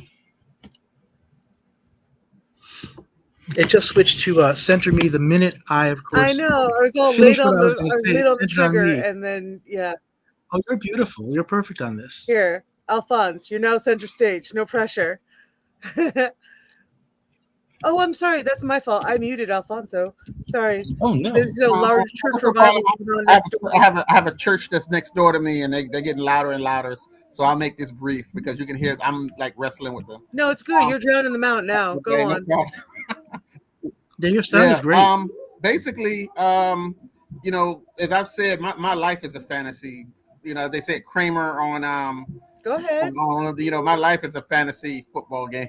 So you know, so I haven't done anything really normal. So what I do is I just look at different situations that I've traveled and try to take different pieces and from my mind where I've been and everything, and I try to put it together and take it to the next level. I mean, I've never actually seen a fairy. I've never seen a dwarf, but I have been steampunk.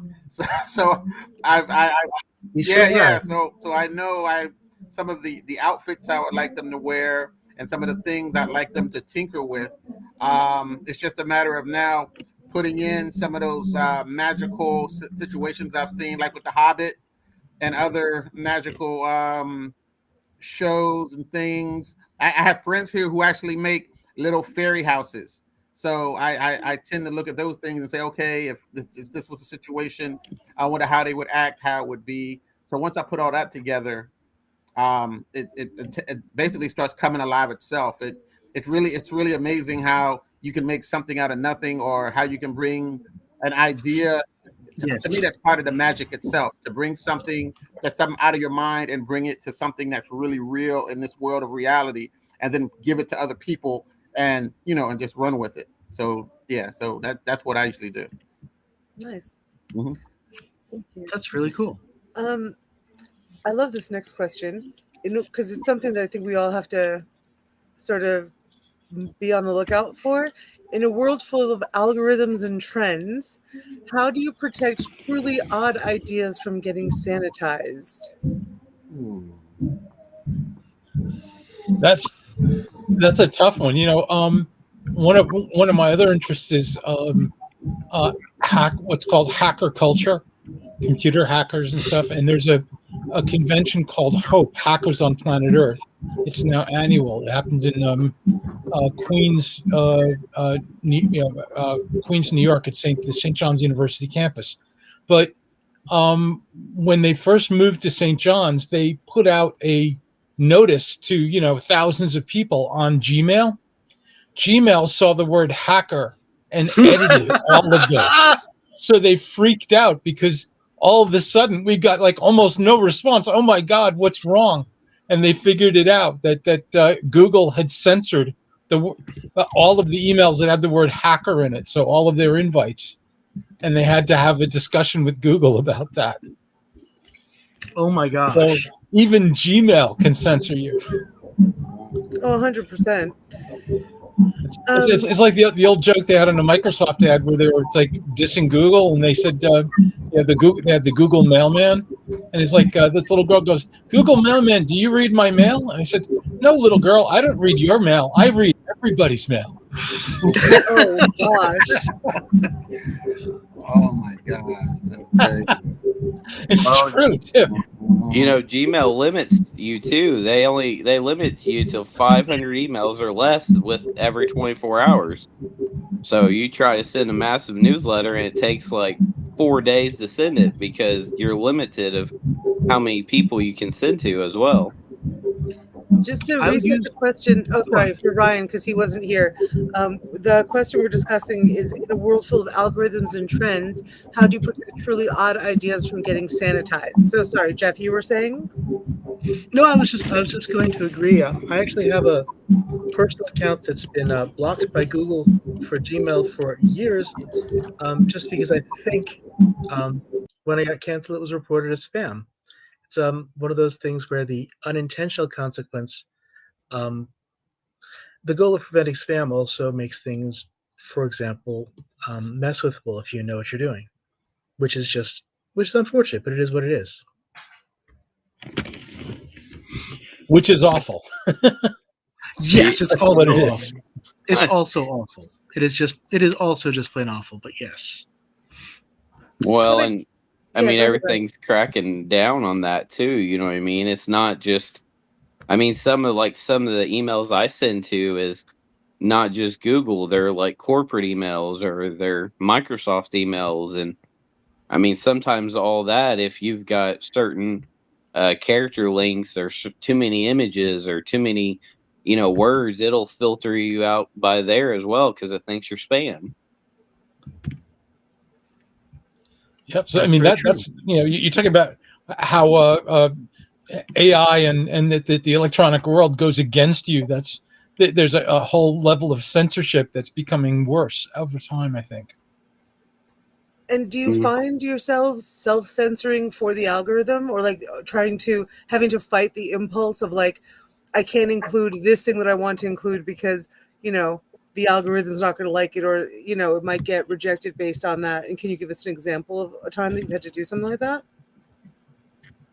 No, I mean, so the algorithm really works with engagement. So out of all the platforms, engagement should be your biggest goal, your biggest hype, the biggest thing that you're looking for. So, you need to post every day, which I generally post every day on about 10 different platforms. I've been behind a little bit because been a little bit busy with me writing music, but um, you want to post every day, and then you still just put what you're gonna put. Um, but you want engagement, so you want something that's engaging, or people react, or they repost, or they like, or they comment, or anything along that lines. That alone will beat the algorithm more than just spamming the social media 20 times in one day, because it's all about engagement. That's very true. That's a Yeah, very good test. Although it is funny that we are trying to figure out what's going to make the computer happy, so the computer decides to show us to other humans. Um, and before you can get that to happen, you kind of have to convince the computer that other humans are going to like you in advance. It's you need to get through the computer to get to the other people, which is not how Facebook was when it got started, for example. Not not It's not anywhere near so much. it's not the dream of the internet that we were peddled, even though it was like an illusory dream of, humans connecting to one another. I mean, it was all military industrial stuff, but whatever. Okay, moving swiftly on from my conspiracy theorist politics. What's your personal ritual for dealing with the isolation that comes with creating weird work? Because writing is kind of a solitary act. Is it something that you find difficult to bear with, and how do you do so, if so? I mean, it can be, but we're all connected in one way or another. I mean, I don't know how many times I talk to people from Australia or London or India or really across the globe every single day. So it is independently, but we're all connected because we're writers, or we're illustration people, or we're steampunk people, or we're event people, or whatever case we do. We all kind of fall under that umbrella of entrepreneur trying to live our dream. So it That's can true. be, but as long as you stay connected with people, and I know life's busy, but even like once a week, if you got kids or dogs or whatever the case may be, and just say, hey, how's it going? Just load on me and tell me everything about you've been doing in a whole week. Like, I'll listen. It kind of not becomes so isolated, because we're all we're all connected. And I mean, no matter where I go and all my travels and everything I've seen, if that's kind of the one thing I've learned, is that it don't matter where you are in the world, it don't matter who you are, you're all connected to somebody. Um, and we all search for that. That's the most basic kind of thing a human searches for, is that connection. That it makes us thrive and grow, and everything that we're wanting is just a connection. We want to feel known and wanted. Agreed. Agreed. Anyone Yep. else? What are your Do you feel solitary? Like, do you feel there's a difference between aloneness and loneliness, but do you feel an aloneness during writing that you've had to create coping mechanisms around to be able to get through it? No, I mean, I normally blare YouTube music when I write, so I kind of drown out the world when I write anything. That is one of the things of writing, right? Like, yeah, the flow state and Yeah. being able to play in your own mind. Yeah, there's a writer I knew, Frederick Brown, who's famous for what's called the short story, in Oh, you met fantasy and Frederick science Brown. fiction. What? Oh, you met Frederick. You know Frederick Brown himself. I've I knew him. read Yes. his short stories for years. Oh my gosh, that's really Yeah, impressive. he wrote the short story Arena that was used in Star Trek. For one thing, that was one of his stories. But one of the things that was a trick for him was in order to create the kind of writer space he needed when he had writer's block or something, he'd go on the subway and he'd just go from stop to stop. He'd travel all around. Right. And the sheer boredom of traveling around on the subways and also seeing all the people, he would study the people, and they would he'd start with his notebook, he'd start writing down, and that was kind of his process when he got stuck, and there was always, I mean, you've been on the New York City subways, there's always something going on, so he kind of stirred his imagination. The subway is totally people watching par excellence. Yes. Yep. Jeff, is there something that you want to share about? I put on Iron Maiden's Power Slave, and I keep that playing until I have something written. It's as simple as that. You just power right through it, huh? The only way out is through? Gotcha. It's about 9 minutes long. Fair. So yes, absolutely that. What is the weirdest piece of feedback you've ever gotten from a niche fan? And did it change anything you made later? Mm-hmm. That is a great question. It is. Aren't you glad you wrote it? I borrowed that particular question. Well, you borrow well. So anybody gets any weird feedback ever? And did it impact you? I got really good feedback lately, but it was weird to me at the time, as I was working on the novel and posting to my Patreon, and I had my Patreon doing something completely different for a while. So having it come in and be about my writing again, which it hadn't been for a couple of years, has been a little peculiar for the Patreon. So it hasn't gotten a lot of people visiting lately. And I posted something that was a longer piece that I was working on, sort of thinking, this is kind of interesting lore. I wonder how people take it. And someone read it really closely and said, this is interesting. I actually need more background. Can you tell me more about how this works? This is not a complete short story. I think it's just complete in your head. That was really, really helpful. Dr. Bork may be muted. Let me see if I can unmute him if so. And you know what? Let me get him on. He's not muted, but I'm going to drop out a video so that you can see him as he's speaking. Oh, wait, that's not the way to do it. This is the way to do it. I will also drop out a video for a sec. There we are. All right. Welcome back, Doctor. Yeah, so I just released an article in Skeptic Magazine on declining public trust in elites and experts. And I got this 4-page rambling manifesto about chemtrails and global warming from someone who I'd never met before. Like, it was an envelope sent to my office at University of Arkansas, just filled with like the most like inspiration I've ever gotten in my life. So I framed it and put it up on the wall.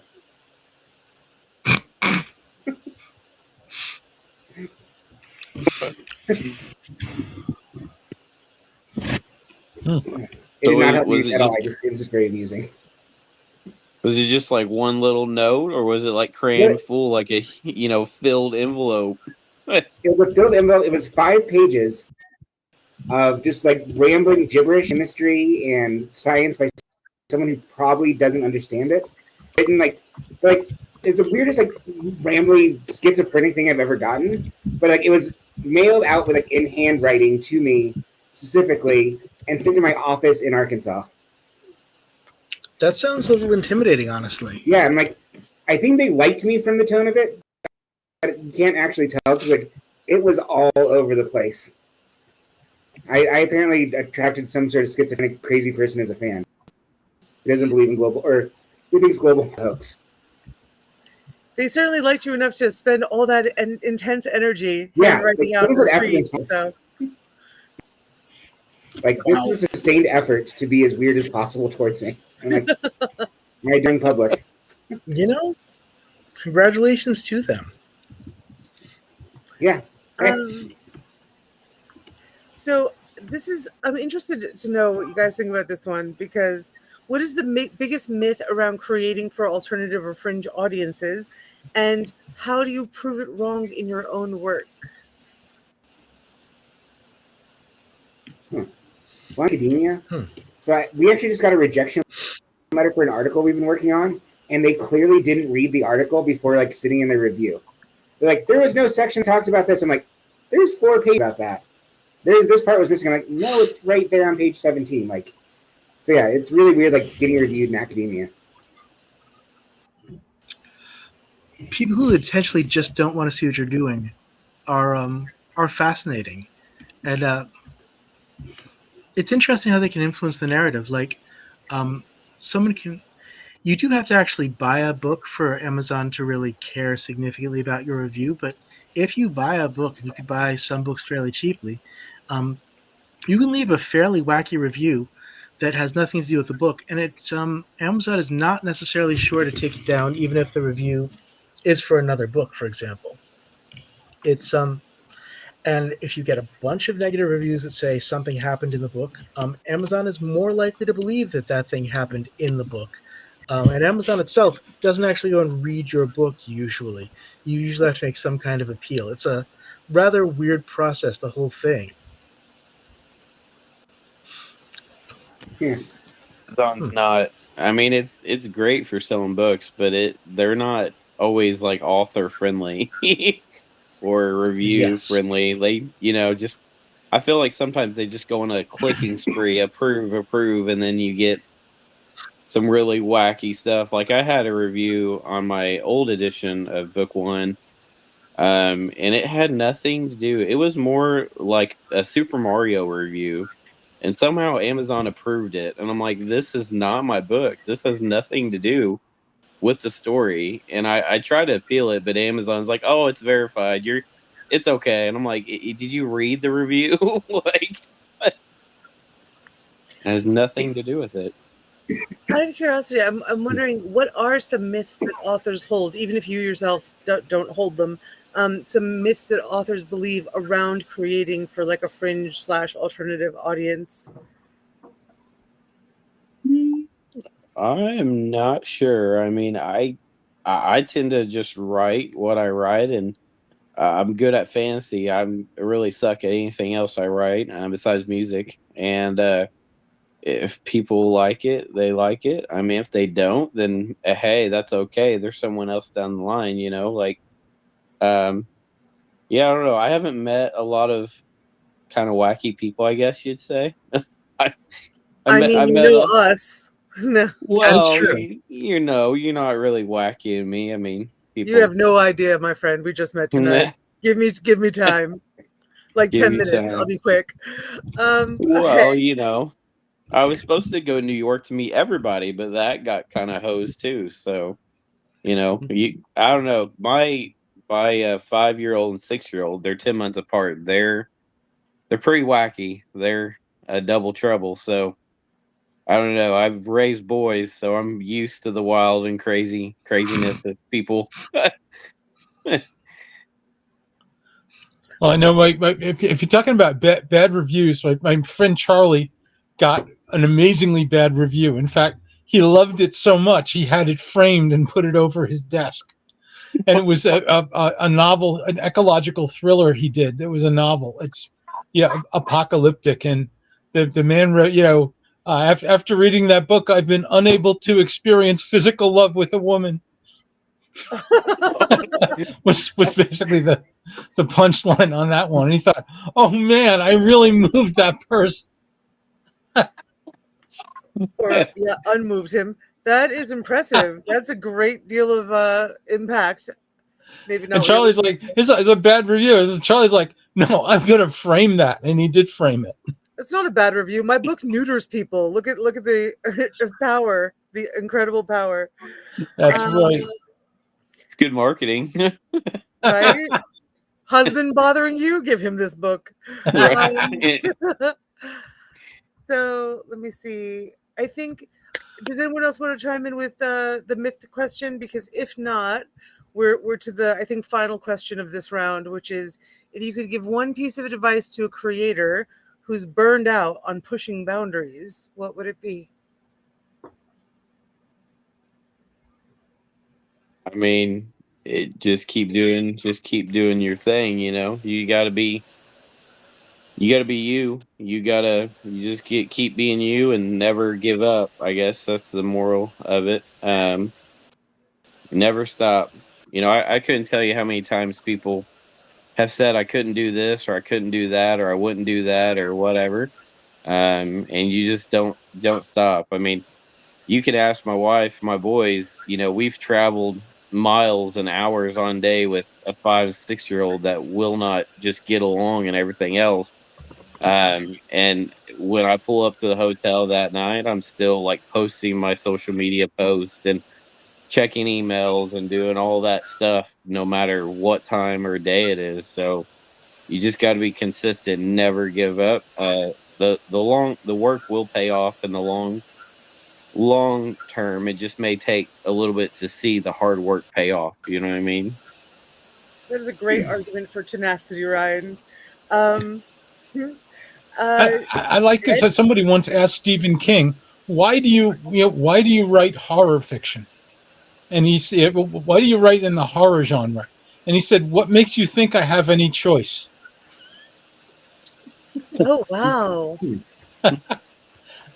He's extremely disciplined. King writes almost every day. He does it 6 days a week. He locks himself in his room and he spends a couple of hours making sure he writes something every day. He gives himself certain, most of the holidays and also the first day of the baseball, Red Sox stadium. But other than that, he basically makes sure he writes every day. And even when he was semi-retired, he was still writing. He just said, I'm just putting it in a safe." But I said, I have to write. That is someone You whose muse is working overtime. Yeah, sorry. Dr. Bork, is that you? Yeah, I would just say I'm kind of an opposite approach. Like I've learned how to give myself permission to take a break sometimes. Like take all the projects, set it down, and just like take a week, not be that person, and like recharge my batteries and like go out and get away from all of it. Like sometimes the grind is just too much, and it's like you do better if you take a break and then come back to it. In my opinion. I see mean, that Jeff. Oh, go ahead. Sorry. Was that Ryan? no, it's okay. I was gonna agree with him. I mean, you do. Sometimes it can be overwhelming with everything, and I mean, it's like everything else. As long as you're consistent with it, even if it's 5 minutes a day. I mean, the small habits will form bigger things down the future. You know what I mean?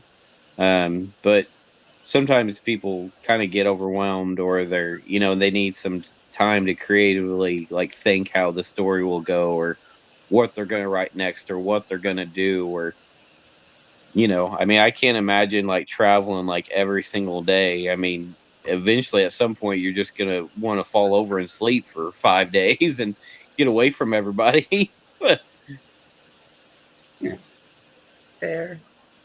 And it's just, I think too, like if you push too hard to like, I think there's a difference between getting into a rhythm and then like that's one challenge, right? To like learn how to be a writer and learn how to be creative and practice and practice and go and go. But I think like once you kind of got the good habits, like it's important to take the break because you can get lost in the projects and you can kind of forget who you are or what you're doing it for, and like then you're just like grinding and doing chores at some point, and like it kind of just makes it feel, yeah, it stops being special because like you're just doing because like you have to do it. And at that point, it's good like go for a walk, go for a little vacation, go visit somebody, go do something that isn't what you do, isn't your passion. Just to, like remember like why you like doing it in the first place. Yeah. I think the first time I really got into writing, like where I really felt flow state take over.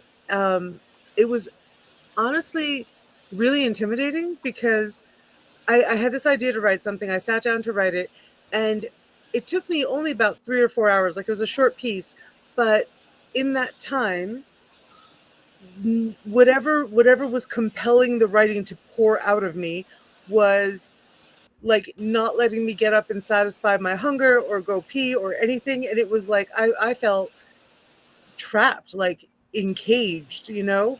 And it was kind of, it almost made me afraid to reapproach the writing because I felt so kind of out of control. Does that make sense? Like, is that just a weird, crazy thing? Okay, I Yeah. see Jeff nodding over there from the backstage. Yeah, and it was really intimidating and took some getting used to like be able to meet that with grace and not feel so tethered by it all the time. So I totally vibe with what Dr. Bork is saying. And speaking of Jeff in the backstage, oh, go ahead. Were you going to say something? Yes. So actually, in the last 6 months, I found out I have cyclothymia with hypermanic tendencies or hypomanic tendencies. So it's basically a really minor form of bipolar. So if I get into like what you'd call a flow state, I will get like every single project done. But if I don't take care of myself, I can lose like weeks at a time and like not eat, not socialize, not do anything. And I'm like, and I come out of it and I'm like, I've got all these like somatic injuries and I've like lost sense of reality. And it's like I have to not overdo it. Yeah, it's really hard though when you're in the midst of it to like find that balance. At least personally, from myself at least. So I want to bring on Jeff from the backstage. I don't want to yank you out of there, Jeff. Please do come of your own accord. I'm going to drop out so we can fit you. And he's going to set up our next. Absolutely. I actually was about to check with our panelists. So, as folks watching this know, of course, we had a bunch of technical difficulties as I haven't done a live stream before. So, unfortunately, a large part of our rather larger audience wasn't able to make it in to see this stream. I am pondering, since I know Ed has a bit of time, but not a lot more. I'm pondering possibly if we could combine or pick one of the next two pieces because they're both kind of improv pieces. What we have is the game Pirate Brag, which gives us a structure that we can play with, and I've shared the other panelists on a Google document about it. This is the sort of thing that's definitely fun for me, but I'm good at improv. And the other one is an improv where we design a wacky convention. I figured that we would all be tired and punchy. I'll be honest. It's been a long, long Black Friday. I think we're all a little tired and punchy. I'm not bad if we just want to jump to the idea of how we'd create the zaniest, wackiest, weirdest convention ever. That'll give us an interesting improv piece that we could do. And we can do that for another hour or so while people have energy. And then if anyone other than Dr. Bork, Ryan, and myself still has energy, we can either stick around for a small after party or we can see what the audience wants. Does that sound good to you guys? Yeah. Sure. Excellent. Don't know much about improv, but I can make it up. Well, what I'm going to do really quickly is I'm going to think about how I would love to run this really quick, and I'm going to ask just one question, I think, from. Let me pick one of the pre-prepared questions. I apologize, everyone. Give me a second. I was going to pick one of the pre-prepared questions. Oh, you know what? I apologize. May I jump to this really quick? Ed, I don't want to put you on the spot, but we were talking in general about which is more fun. I was hoping to do a rage bait sort of argument of magic versus technology. What do you think is more fun to write, magic or technology? Well, I think there's room for both magic spells and microchips. But think of it. Every intentional act is a magical act. You can say, in the case of technology now with AI, it's starting the tech is starting to have an intention of its own, which can make things both interesting and scary. I was just reading an article this morning about just how deeply interwoven AI is in our lives now. Even the power that we get now is a part of AI. They use it to optimize the power delivery systems. So it's everywhere. all around us. I had no idea, actually. Yes, but you could say the same thing about magic. How so? Magic is all around us. It's when you're drawing your intention, you're drawing up energy and focusing it in a direction. You know, um, the only difference is, like I said, AI sort of has an intention of its own. You could say that too if you call up spirits and such. They can have an intention of their own too, if you're not careful. I feel like that's the source of quite a lot of fiction about magic, and as well as stuff actual magical practitioners tend to believe in. Yeah, well, the analogy is interesting because some people have said AI is like the genie that you summon up and cannot control. And how many stories are just like that? There's even a movie out. Was it a The thousand? Wishmaster.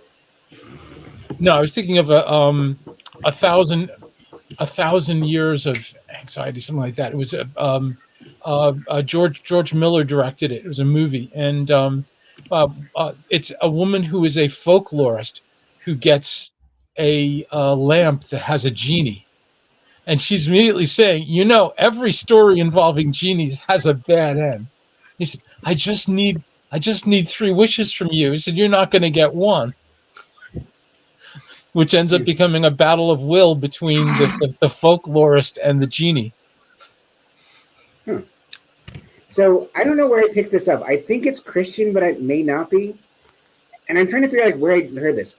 So the saying that I've been thinking about is, it's a version of "Be careful what you wish for; you just might get it." But it's Be careful what you pray for, because both sides get to hear it. So whenever you make a prayer, both people up there and down there get to listen in on that prayer. Yep. And there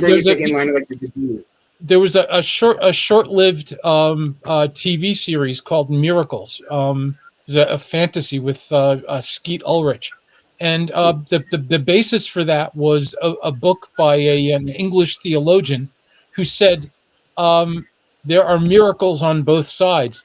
And one of the key things they did in that series was they investigated so-called miracles. But the question is, there are divine miracles and there are also diabolical miracles. Ooh. And they had to, that was part of it, to determine which was which.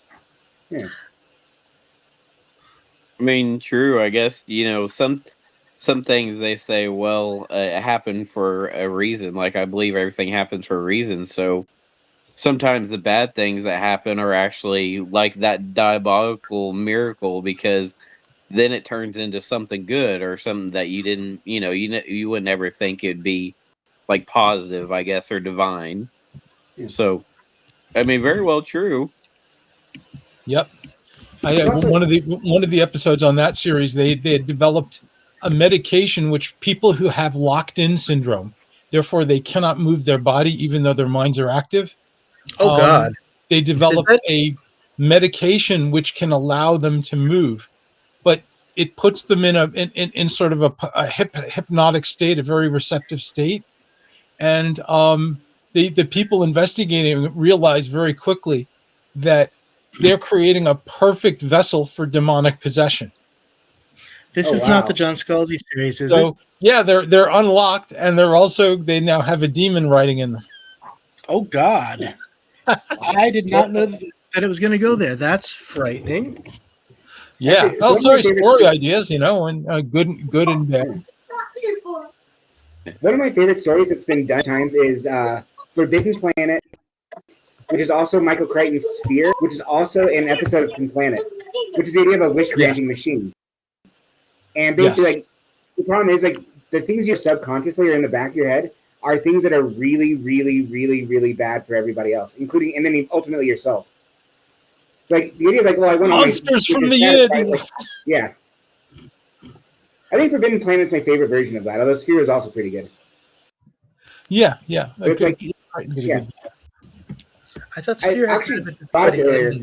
One of my favorite tales from the crypt was this guy wants this woman to fall in love with him, so he goes and gets a magic potion, so she's just 100% all day, every day, completely horny for this guy. And then he tries to murder her, but he actually kills both of them, and then they go to the afterlife, and it's just her never leaving him alone for the rest of eternity. That's a little terrifying. Yeah. Tales from the Crypt is a great show. I used to love Tales from the Crypt. Yep. They even did a twist Yeah. on that in Supernatural. They had a coin which granted that granted wishes, and but it's cursed. And once the brothers realize what's going on, there's this all kinds of weird things are going on in the town.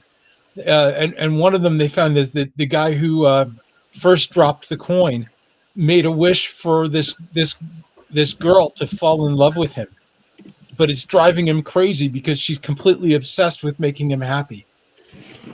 24 hours a day, 7 days a week. Yeah. Oh, Remember boy. that? That was a great episode. Yep.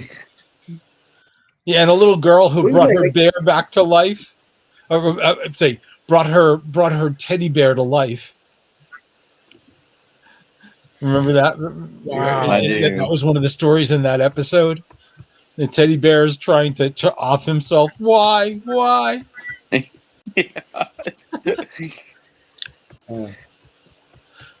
Sometimes like, it's kind of not more like, good. even, like practical, non-magical level. Like, think about like how many men just like wanted like adventure, but not risk. So they got video games, and how many men wanted sex, but not relationships and commitment and real humans. So they just turned to porn. Like how many? There's like an ocean of people, of young men who like never launched or grew up because they got to be the Peter Pan syndrome. They just like, endless porn and video games, right? In a lot of ways, like porn and video games was a granted wish for a lot of people. Destroyed like their entire ability to like grow up and make things. That's right. And I remember just having some fun. I kind of made my niece and her husband fall over when we were watching Peter Pan with my little nephew, and he's like, "This is really cool." And then at the end of that, I just went to him and said, "Hey, Peter Pan is a cautionary tale, not a lifestyle choice." The parents just collapsed in laughter. He sort of got what where I was going with that. Yeah, in a lot of ways, I mean, it's sort of this like perfect metaphor, right? The boy that never grows up. Yes, a Like, cautionary tale, not a lifestyle thing, right? Never choice. take on responsibility. Yeah, no, I think that's exactly right. Right, I mean, literally, his tribe are called the Lost Boys. Yep. Yeah. I even love they did a nice twist on that in Hook, which they had a grown-up Peter Pan, and he's a corporate raider. Yeah. And I remember that. The grown-up Wendy said, "Peter, you've Mermans. become a pirate." But that's because in Peter Pan's world, all adults grow up to be pirates. Yeah. But that was a really cute movie. I love that one. What else would you be as an adult in the Peter Pan world? Yep. And there you go. That's a bit of magic there too. Well, I guess the Native American tribe, the Belize tribe, had some adults in it. But we never really meet them like for very long in the story. That is true. Yeah. Yeah, we never quite get their story. Of course, there's the mermaids. Yeah, the mermaids are also adults. Well, no, mermaids are playing around with Peter. Like oh man. Yeah. That's it. Bad touch. Yeah. Bad touch, Peter. All right, fun question. Was Captain Hook born with a surname Hook, nicknamed after the accident? Like, was he born something Cook or Hook, or did he get the name later? I guess it depends on your telling of that. It could be. I could see it either way. It'd be quite incidents, right? Yep. But in the movie Pan, he was Peter. His name was Peter Hook. Huh. And that's certainly a reasonable English name. Yeah. Peter Hook's a reasonable name. Yep. That's right. So what I was thinking was that it being just under the 8:45 mark, that I figured if Ryan's okay with it, if everyone else is okay, what we do is ask Ryan to talk just a little more about his story. We've dropped his GoFundMe into the event link, and then I figured we can go to the last segment of the night, which is going to be building the most impossible convention. So Again, apologies for the technical difficulties. Some of our presenters were not able to stay the entire time. It's been a long time since we've done a virtual event. I'm really glad we've had such a good cause to try it, and I'm really grateful to all of our presenters and everyone who is watching. Special thanks to Tatiana and LS and other people, um, and LC. Um, I figure if Ryan's okay, what I'm going to do is let Ryan take center stage for a few minutes and just gently prep a couple of wacky questions so that we can get to the funny, weird last bit of the night. Is that good for everybody? Yep. I'm just going to need Excellent. to grab some water and stuff. So if I Perfect turn off my timing. camera for a second, I'll be right back. That is perfect timing. Yep.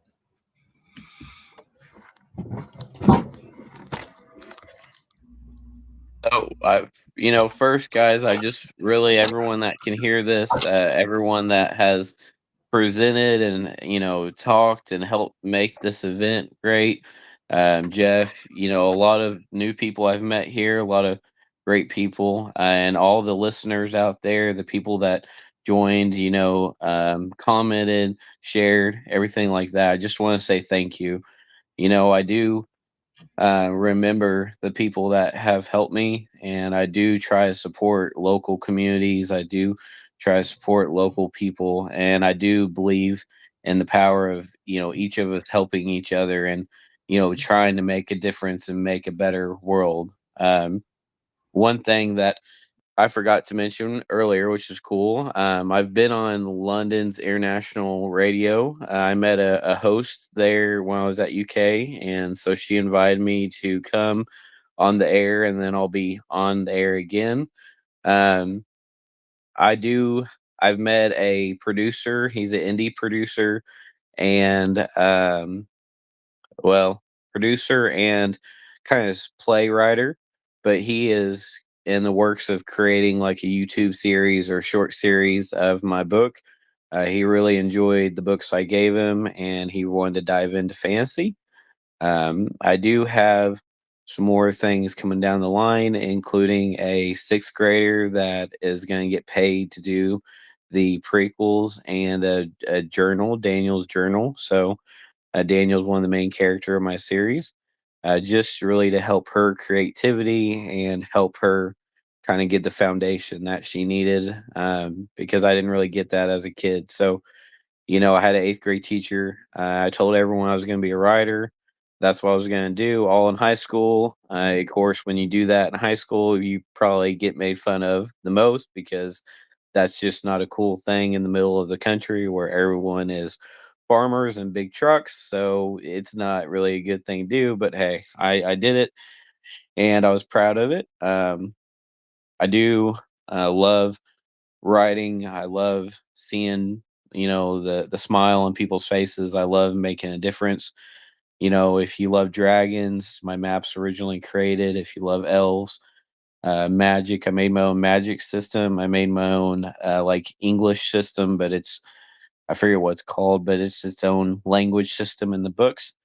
Then you will definitely love my series. I am also willing to help everyone. So like I said, I do try to help, and I'm very humble for everything and everyone that has helped kind of get me this far and been a supporter of the series and kind of an outcry, to make it happen because I wouldn't be here without people that just said, "Hey, I'm going to give this guy a chance," or a bookstore that said, "Hey, I'm going to carry it," or I'll listen to his email and reply, or I'll call him on the phone, or all those different ways. Excuse me. I do have, a lot coming on, but if you love dragons and elves and that, my maps I do originally create, so all of those places are uniquely made. And that only covers two ages in my series. So in my quest to write 300 books in the Spicy Romancy series and the World of Azerin and the Flare Chronicles, there is another map that I got to make for both series. That's kind of like a before the catalyst kind of happened. So if you love Dragonlance series, it's very similar to that D&D.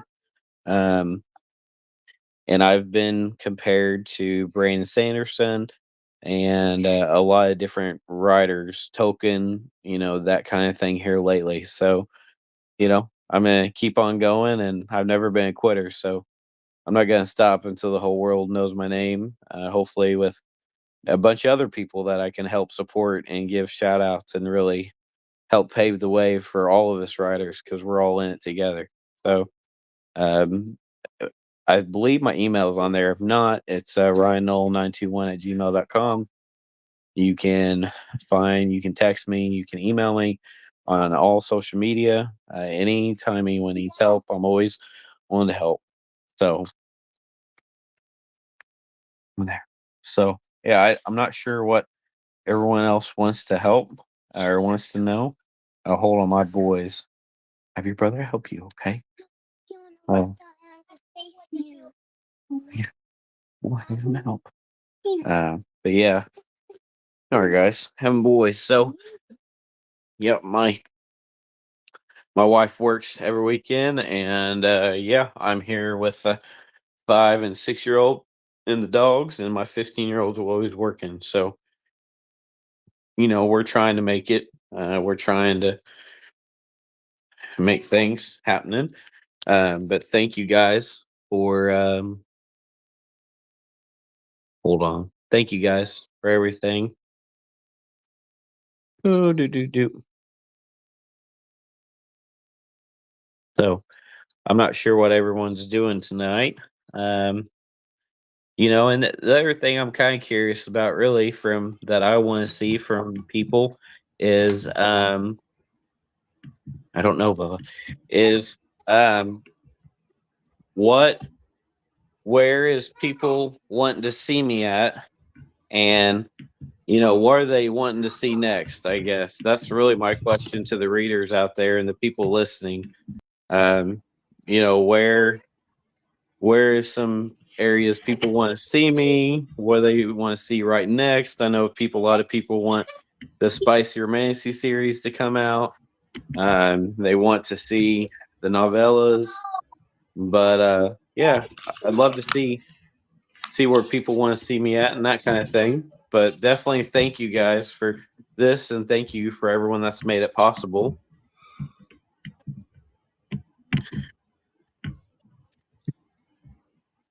Jeff, is there anything buddy. in particular you guys or Ed or anyone on here that you want to ask me or anything like that? I guess. Well, and I'm definitely sorry, Ryan. I'm definitely curious. I mean, what do you figure your next move is now that do you think you're going to be able to get books from the publisher? Um, I don't know.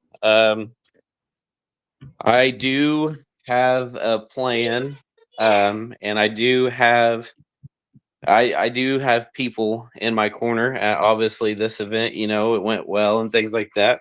So I do have people really rallying the cry, I guess you'd say, and rooting for me. Um, I'm hoping so, and if I can't, I'm hoping to get um, books to deliver to people, just because in bookshops, because there's so many out there, and they've been waiting for so long. Um, it it kind of sucks that the most of the holiday shopping is gone. I guess there's only a month left till Christmas. Not even that, it seems like. So that does, I feel sorry for the bookshops that were kind of counting on it for their sales, and all the local independent businesses and people. Me too. Huh. But I mean, I'm never gonna give up, never gonna stop.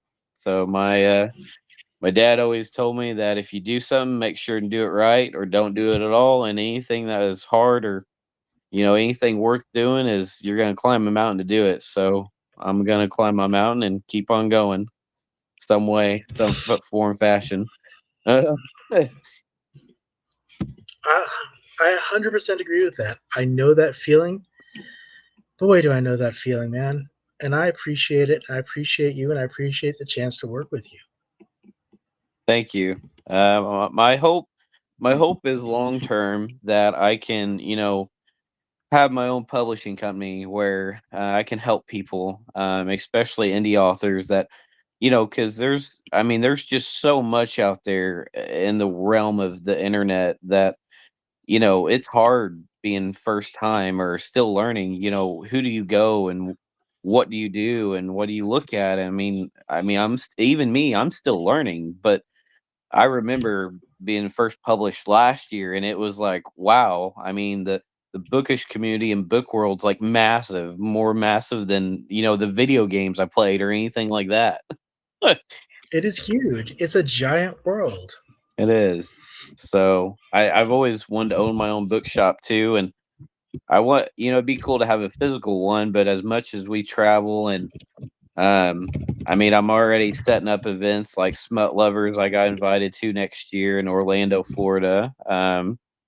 I got invited to London 3 times now next year. Well, UK and not really London. Once in London and other Nice. times up north. I And mean, what else? I've been invited.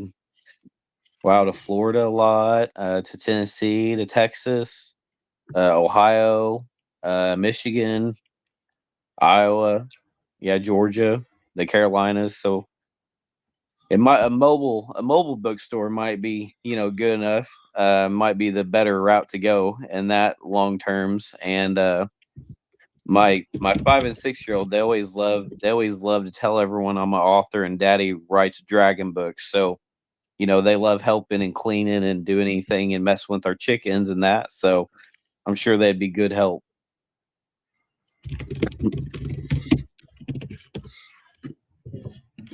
Ryan, my heart goes out to you. I think all our hearts go out to you. Um, Indeed. I I think we're getting ready for the last panel of the night. This is a panel slash competition slash improv slash discussion for those who are up for it. Um, Given our technical difficulties, we'll do one more panel. And this one is ahem. Steal this convention live blueprint session for the most ridiculous convention ever. We were going to do this in a little over an hour, but I think this is the right time. So here's what we're doing. Finally, when we're all tired and kind of punchy, we'll bring a bunch of creators together. That's these folks I'm with, and anyone in the audience who would like to talk or chat with us, and come up with funny, crazy, silly, ridiculous ideas for a convention, online or otherwise. Some ideas will definitely be online, some of them will be offline. We'll take lots of audience thoughts if you guys have any suggestions or ideas, and we'll make up our own stuff too. Um, I've got a bunch of ridiculous questions. We're gonna create a ridiculous convention live and on screen for you. And I'm warning everyone here, the first couple questions are gonna be the most ridiculous name. What would the most ridiculous possible name for an insane science fiction convention be? And then we're gonna be like, what is a theme? What's the most ridiculous or insane theme? And next question we're gonna go to, and we've got just a couple questions here. The next question we're going to go to is, what is the most ridiculous panel that can happen, especially at 3 a.m. on Saturday? So now I kind of think that some of these questions are a little bit hard to throw at everyone just off the top of your head. But if someone gives me any kind of prompt whatsoever, I will gladly start us off with a ridiculous event name.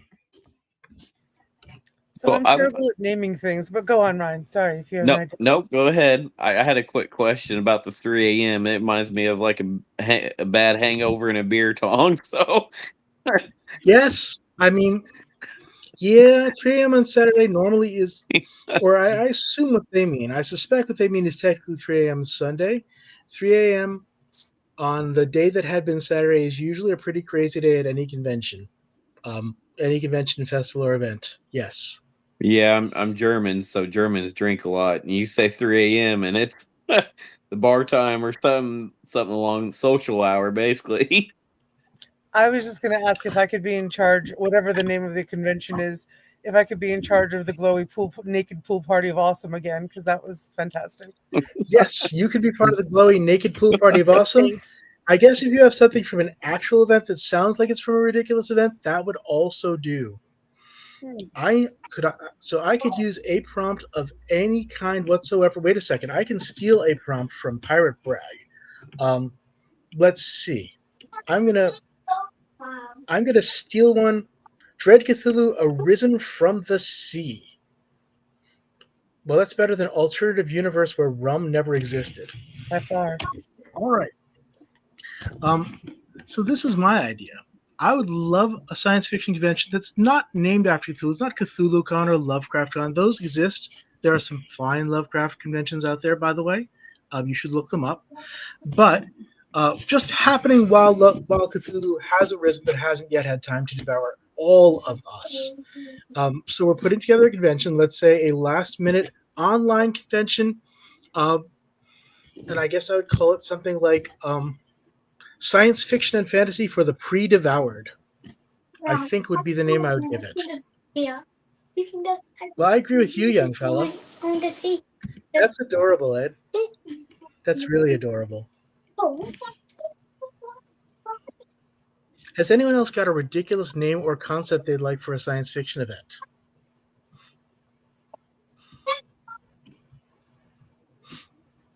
What if you could? Sorry, go ahead.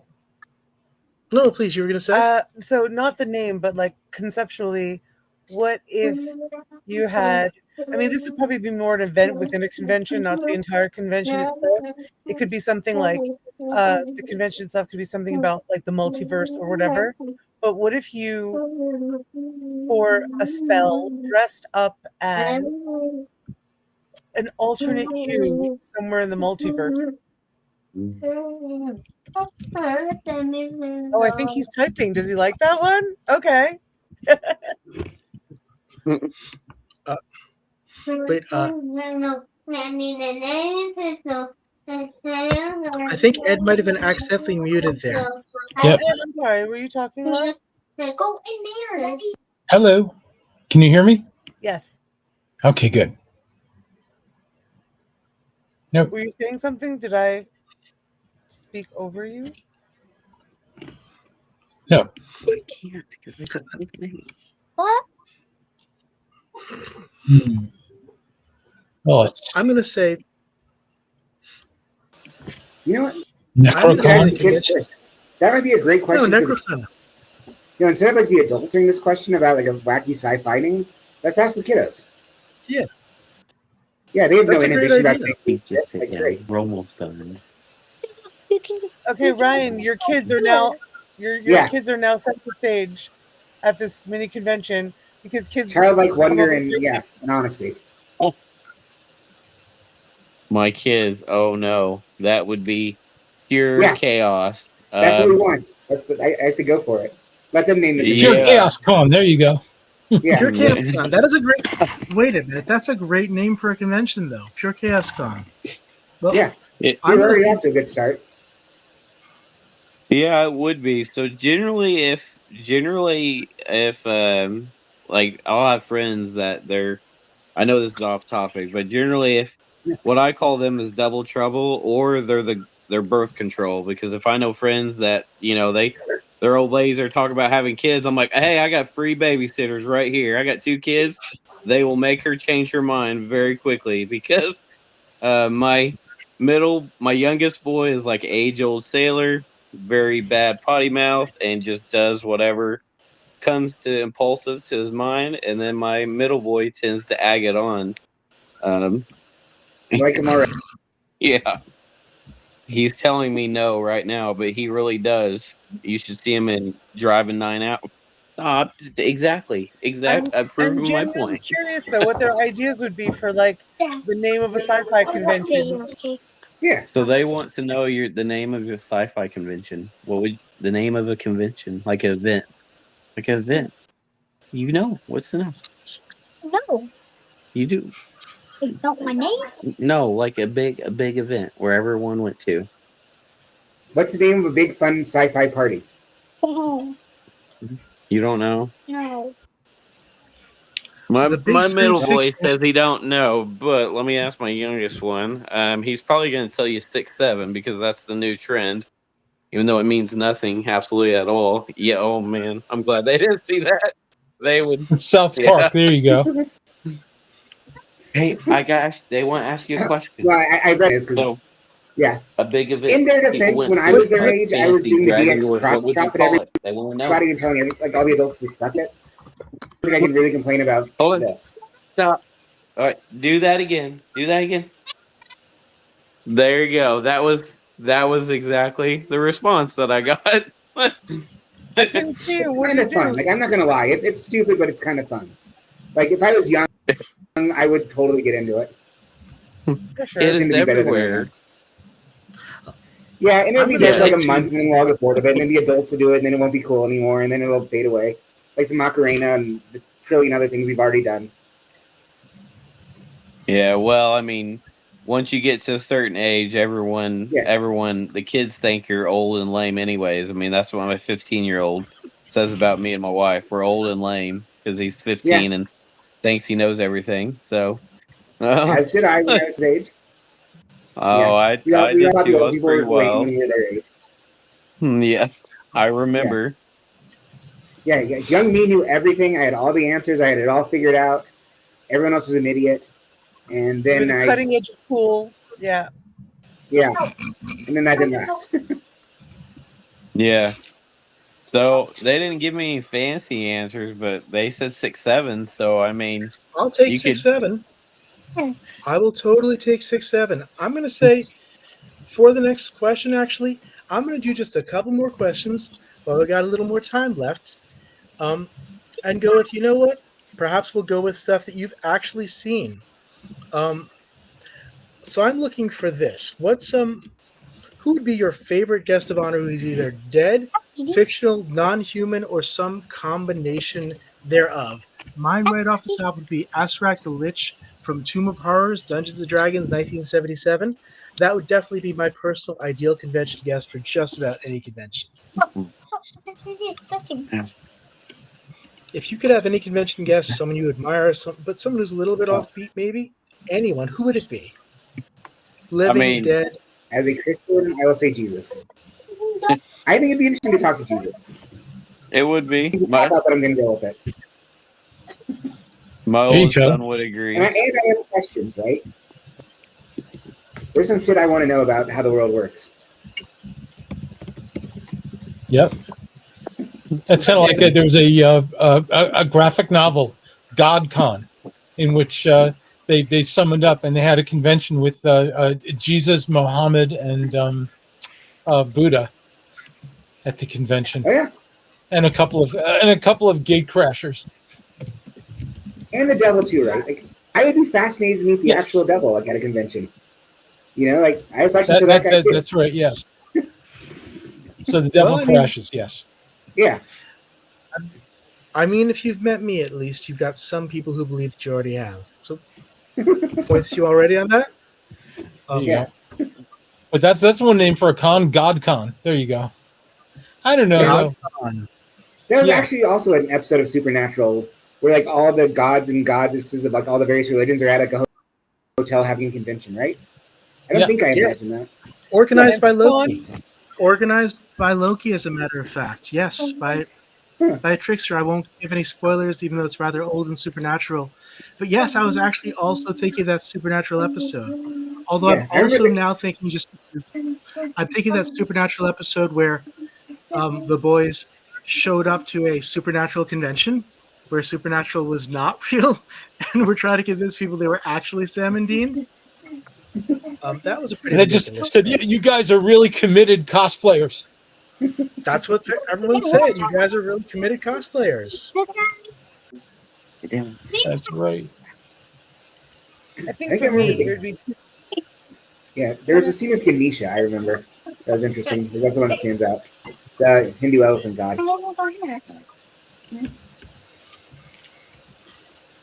Cosplay is big. I mean, that's a big kind of area. You know what I mean? There's cosplay conventions everywhere, really, and every month it seems like, especially during the summertime. I think it's really healthy for adults not to lose the love of playing dress up. Yeah, I agree. I agree. I've noticed I've got friends from like all different sort of like genres or into different kinds of music, but the one common thread amongst all my friend groups, like be they rock and roll and heavy metal or like Latin music or whatever, is they all love playing dress up. And I'm like, this is now my bar for people. Like, do you still like, you know, being the kid inside? I think for me, if there's one person I could have. I mean, there's like so many good characters, right? Because I was thinking David Bowie's character in Labyrinth, but I think, and this is how you knew I was going to grow up to be kinky. My childhood crush was Tim Curry's devil character in Legend. That's what I Ooh, wanted to nice. con. Hey, Legend. That's a Yeah. cool character, though. I would also throw out David Really Bowie rock in The those Man Who Fell horns. to Earth, where David Bowie plays a space alien. Yeah. Just David Bowie, period, and all the Yeah, things, David right? Bowie was great. Yeah. Yeah, there was nothing not to like about David Bowie. Yeah, no, there's nothing you can't like about David Bowie. They even mentioned, was it in what was it Venture Brothers?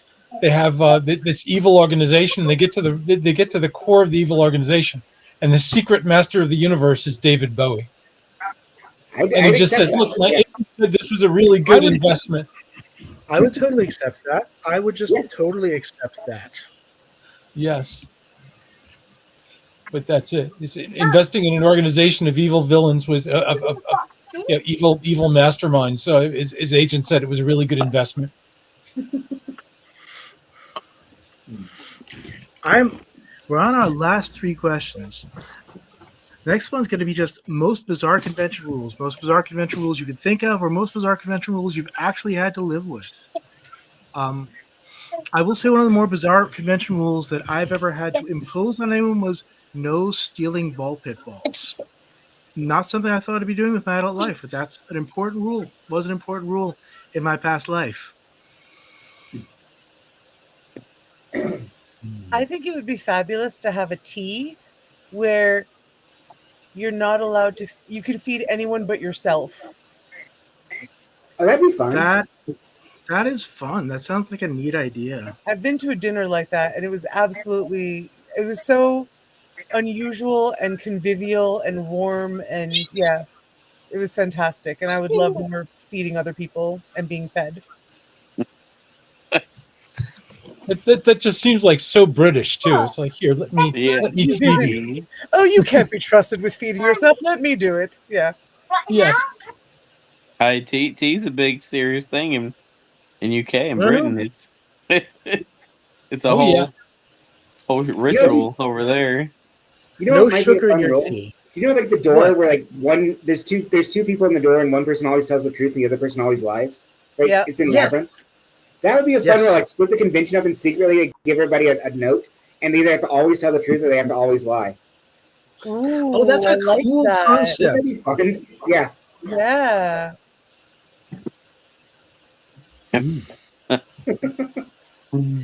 Or like, The the things first people hour of a would convention, say. like the icebreaker, get to know each other. Like have everyone secretly be on one of the two teams. Keeping that up for an entire weekend would probably be annoying, but like an hour of that would be really fun.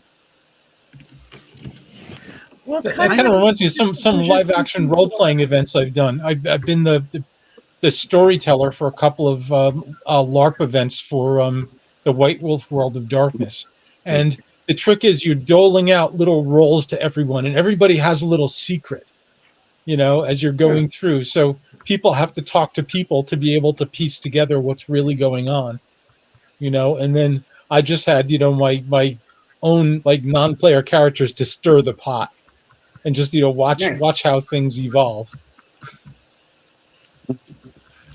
Usually ends up towards pandemonium towards the end, which is great. Which is what you want, right? Pandemonium is always a solid goal to aim for. Yep. There you go. And of course, pandemonium, the place where all demons dwell. Pandemonium con? No. Condominium? No, that's condom. Yeah, that's no fun. That's okay now. Yes. But yes, Pandemonium is pandemonium. great, but it's between condo and condom. Yeah. Pandemonium con. You'd have to. It's a little bumpy, but that would work. The place where all demons dwell. Well, I was thinking you could call it Panthacon and just do it like gods and demons sort of thing. You look like Yep. a black eyeball.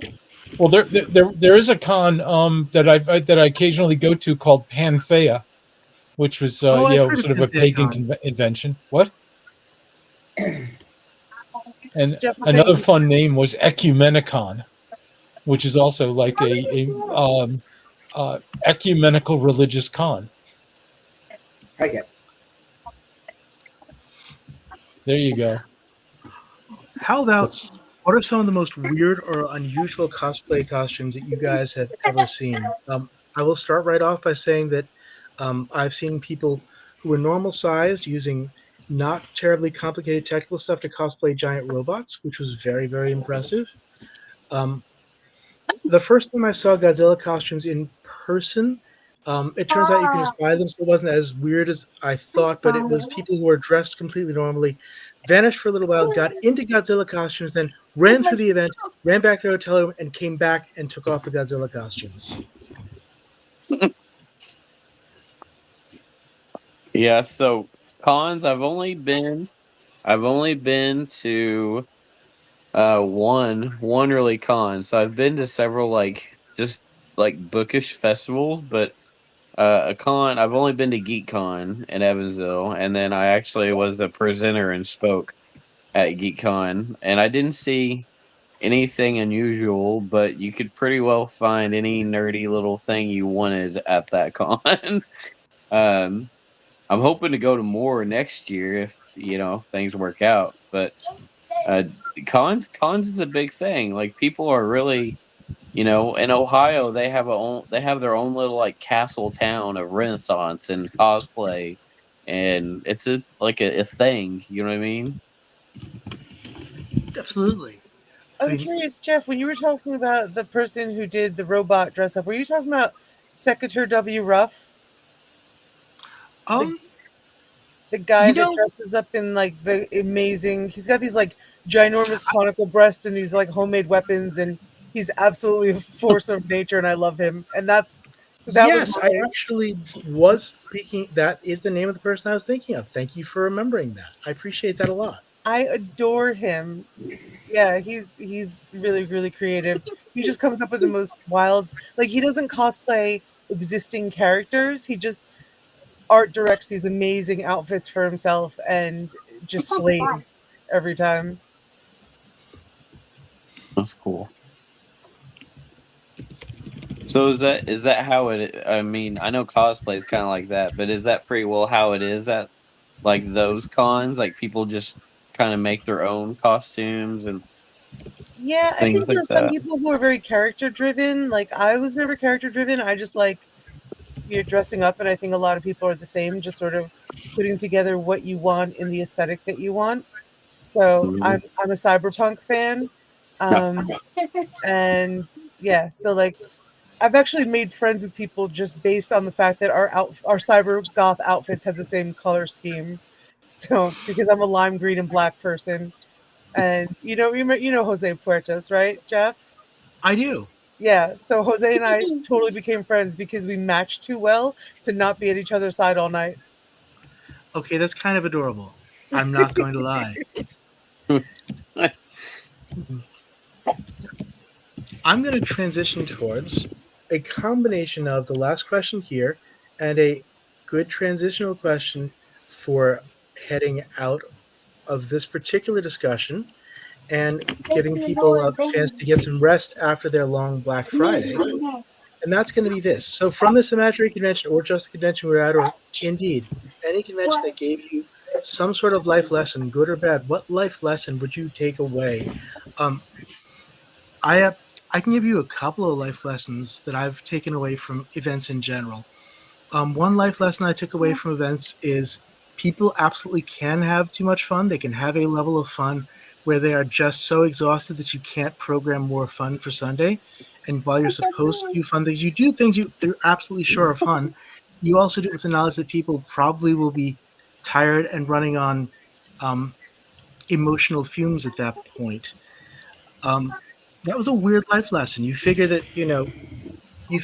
that every day is a separate day, but for a lot of people, a 3-day event, even if they only go to a 1-day event, has a notable climax around the Saturday afternoon that people tend to feel and sense, and sort of a Saturday night energy, and then a Sunday calm down.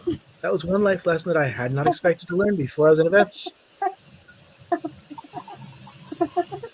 I think for me, the the important health lesson was make sure you stock up on vitamin C while you're at a con, so you have less con crud on the way home. Oh Um, God, yes. oh God, uh, but I don't know. I guess the beautiful lesson was because I the can't cons help that you it. used to throw are very like we're very much the same sort of group of people going from one con to another, and I think what was really important for me to learn, having not been at a whole lot like a lot of other kind of fetish cons or even steampunk cons or whatever, is that there can be something that just because things look smutty from a distance or from their marketing doesn't mean that there's not an incredible childlike sense of glee and innocence in the midst of all that, which is something that I loved the most about your events. And just that everyone, I think in life, I move through life appreciating the beauty in people, but being at a con and seeing the particularly artistic and creative and intelligent people express their own internal vision of whatever it is they want to manifest just really put me in awe of the beauty and creativity that's just walking around in people around us, and made me feel really connected to them in like a sort of overarching way. So I found, yeah, I think reaffirmation of my belief in the beauty in people, and that's why I love going to your cons.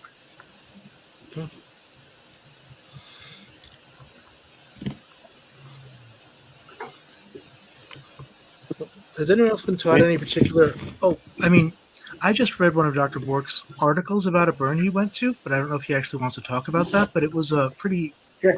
But I took a lot of life changing lessons from it. Oh, I didn't know you're a burner too. Yeah. Does the I've coolness never been to end? Oh my one, so gosh. I don't think, yeah. So I had this like really crazy semester. So I went manic actually. I finished a book, passed a math test, passed my doctoral qualifying exams, passed 3 classes, but I lost contact with reality while I was doing it. And then afterwards, my friend took me to a burn to kind of like help me reset. And yeah, I had a great time. Wow. Yeah. Did you expect it? Like, was it what you expected to have happen? Yeah, because like I've been in the punk scene, and young me had a lot of fun. So it's kind of like a lot of like that life that I had like. I raised a special needs daughter for 18 years, and I did the family thing, so I kind of lost touch with like that life. So I just like immediately was like right back to it, and yeah, it was really nice.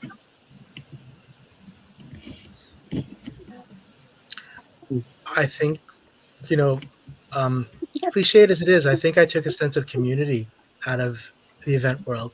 What people can do when they come together and want to try to help each other and want to try Yeah. to create something together. It's really a very unique and special feeling. It's amazing, Yeah. Jeff. I've seen that too. I didn't.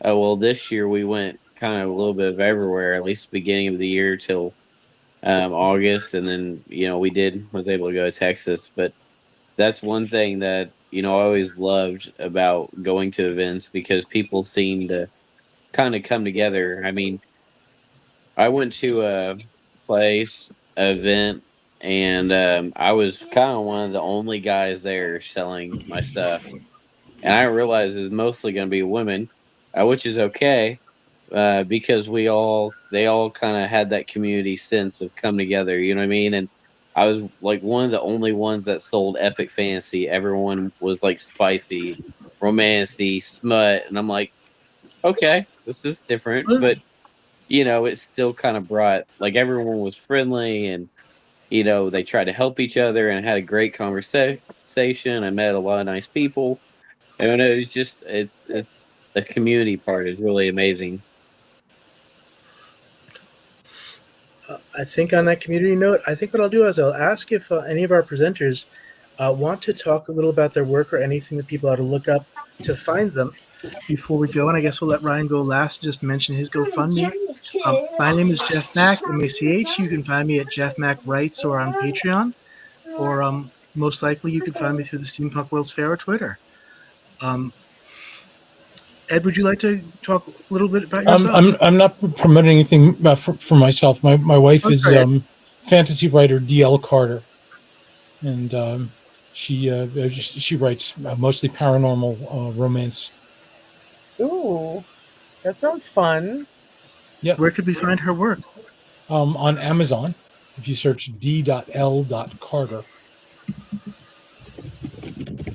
I'm looking now so I don't forget later. Yeah. See. Dr. Bork, did you want to talk about anything? Did you want to look at your Substack or anything? No, yeah, I have a Substack, just nathanielbork2.substack.com, and I've got academic publications, and I kind of just like dabble in a lot of different areas. So yeah, and in my Substack, I just steel man both sides of every argument. So like every topic, I just try to give the best version of both sides of the argument. Yeah. Yep. Oh, And by right now, the I'm way, doing a series site on is sorry, digital bicycles. dlcarterauthor.com. Sorry. DaleCarterAuthor.com. Yes. And we'll put the links in the into the Facebook event as well. Tatiana, do you have anything that you want to talk about, or should we just go straight to Ryan? I do mostly polemical political writing that nobody's interested in, so it's fine. But thank you. Ryan, would you like to talk a little about your writing, and I'll just give us a very brief closing note afterwards? So it is available on Amazon if you look the Flare Chronicles. You can Google my name, Ryan Knoll, and it's pretty well everywhere. I'm on LinkedIn, Substack, Twitter, Facebook, Instagram, Pinterest. There's a bunch of reels and illustrations and things like that. Most of it's under the Flare Chronicles, like Amazon. You can buy it's on the Flare Chronicles. My wife loves posting cooking videos. If everyone wants cooking videos or decorating, she's very good about that. So find her on Facebook.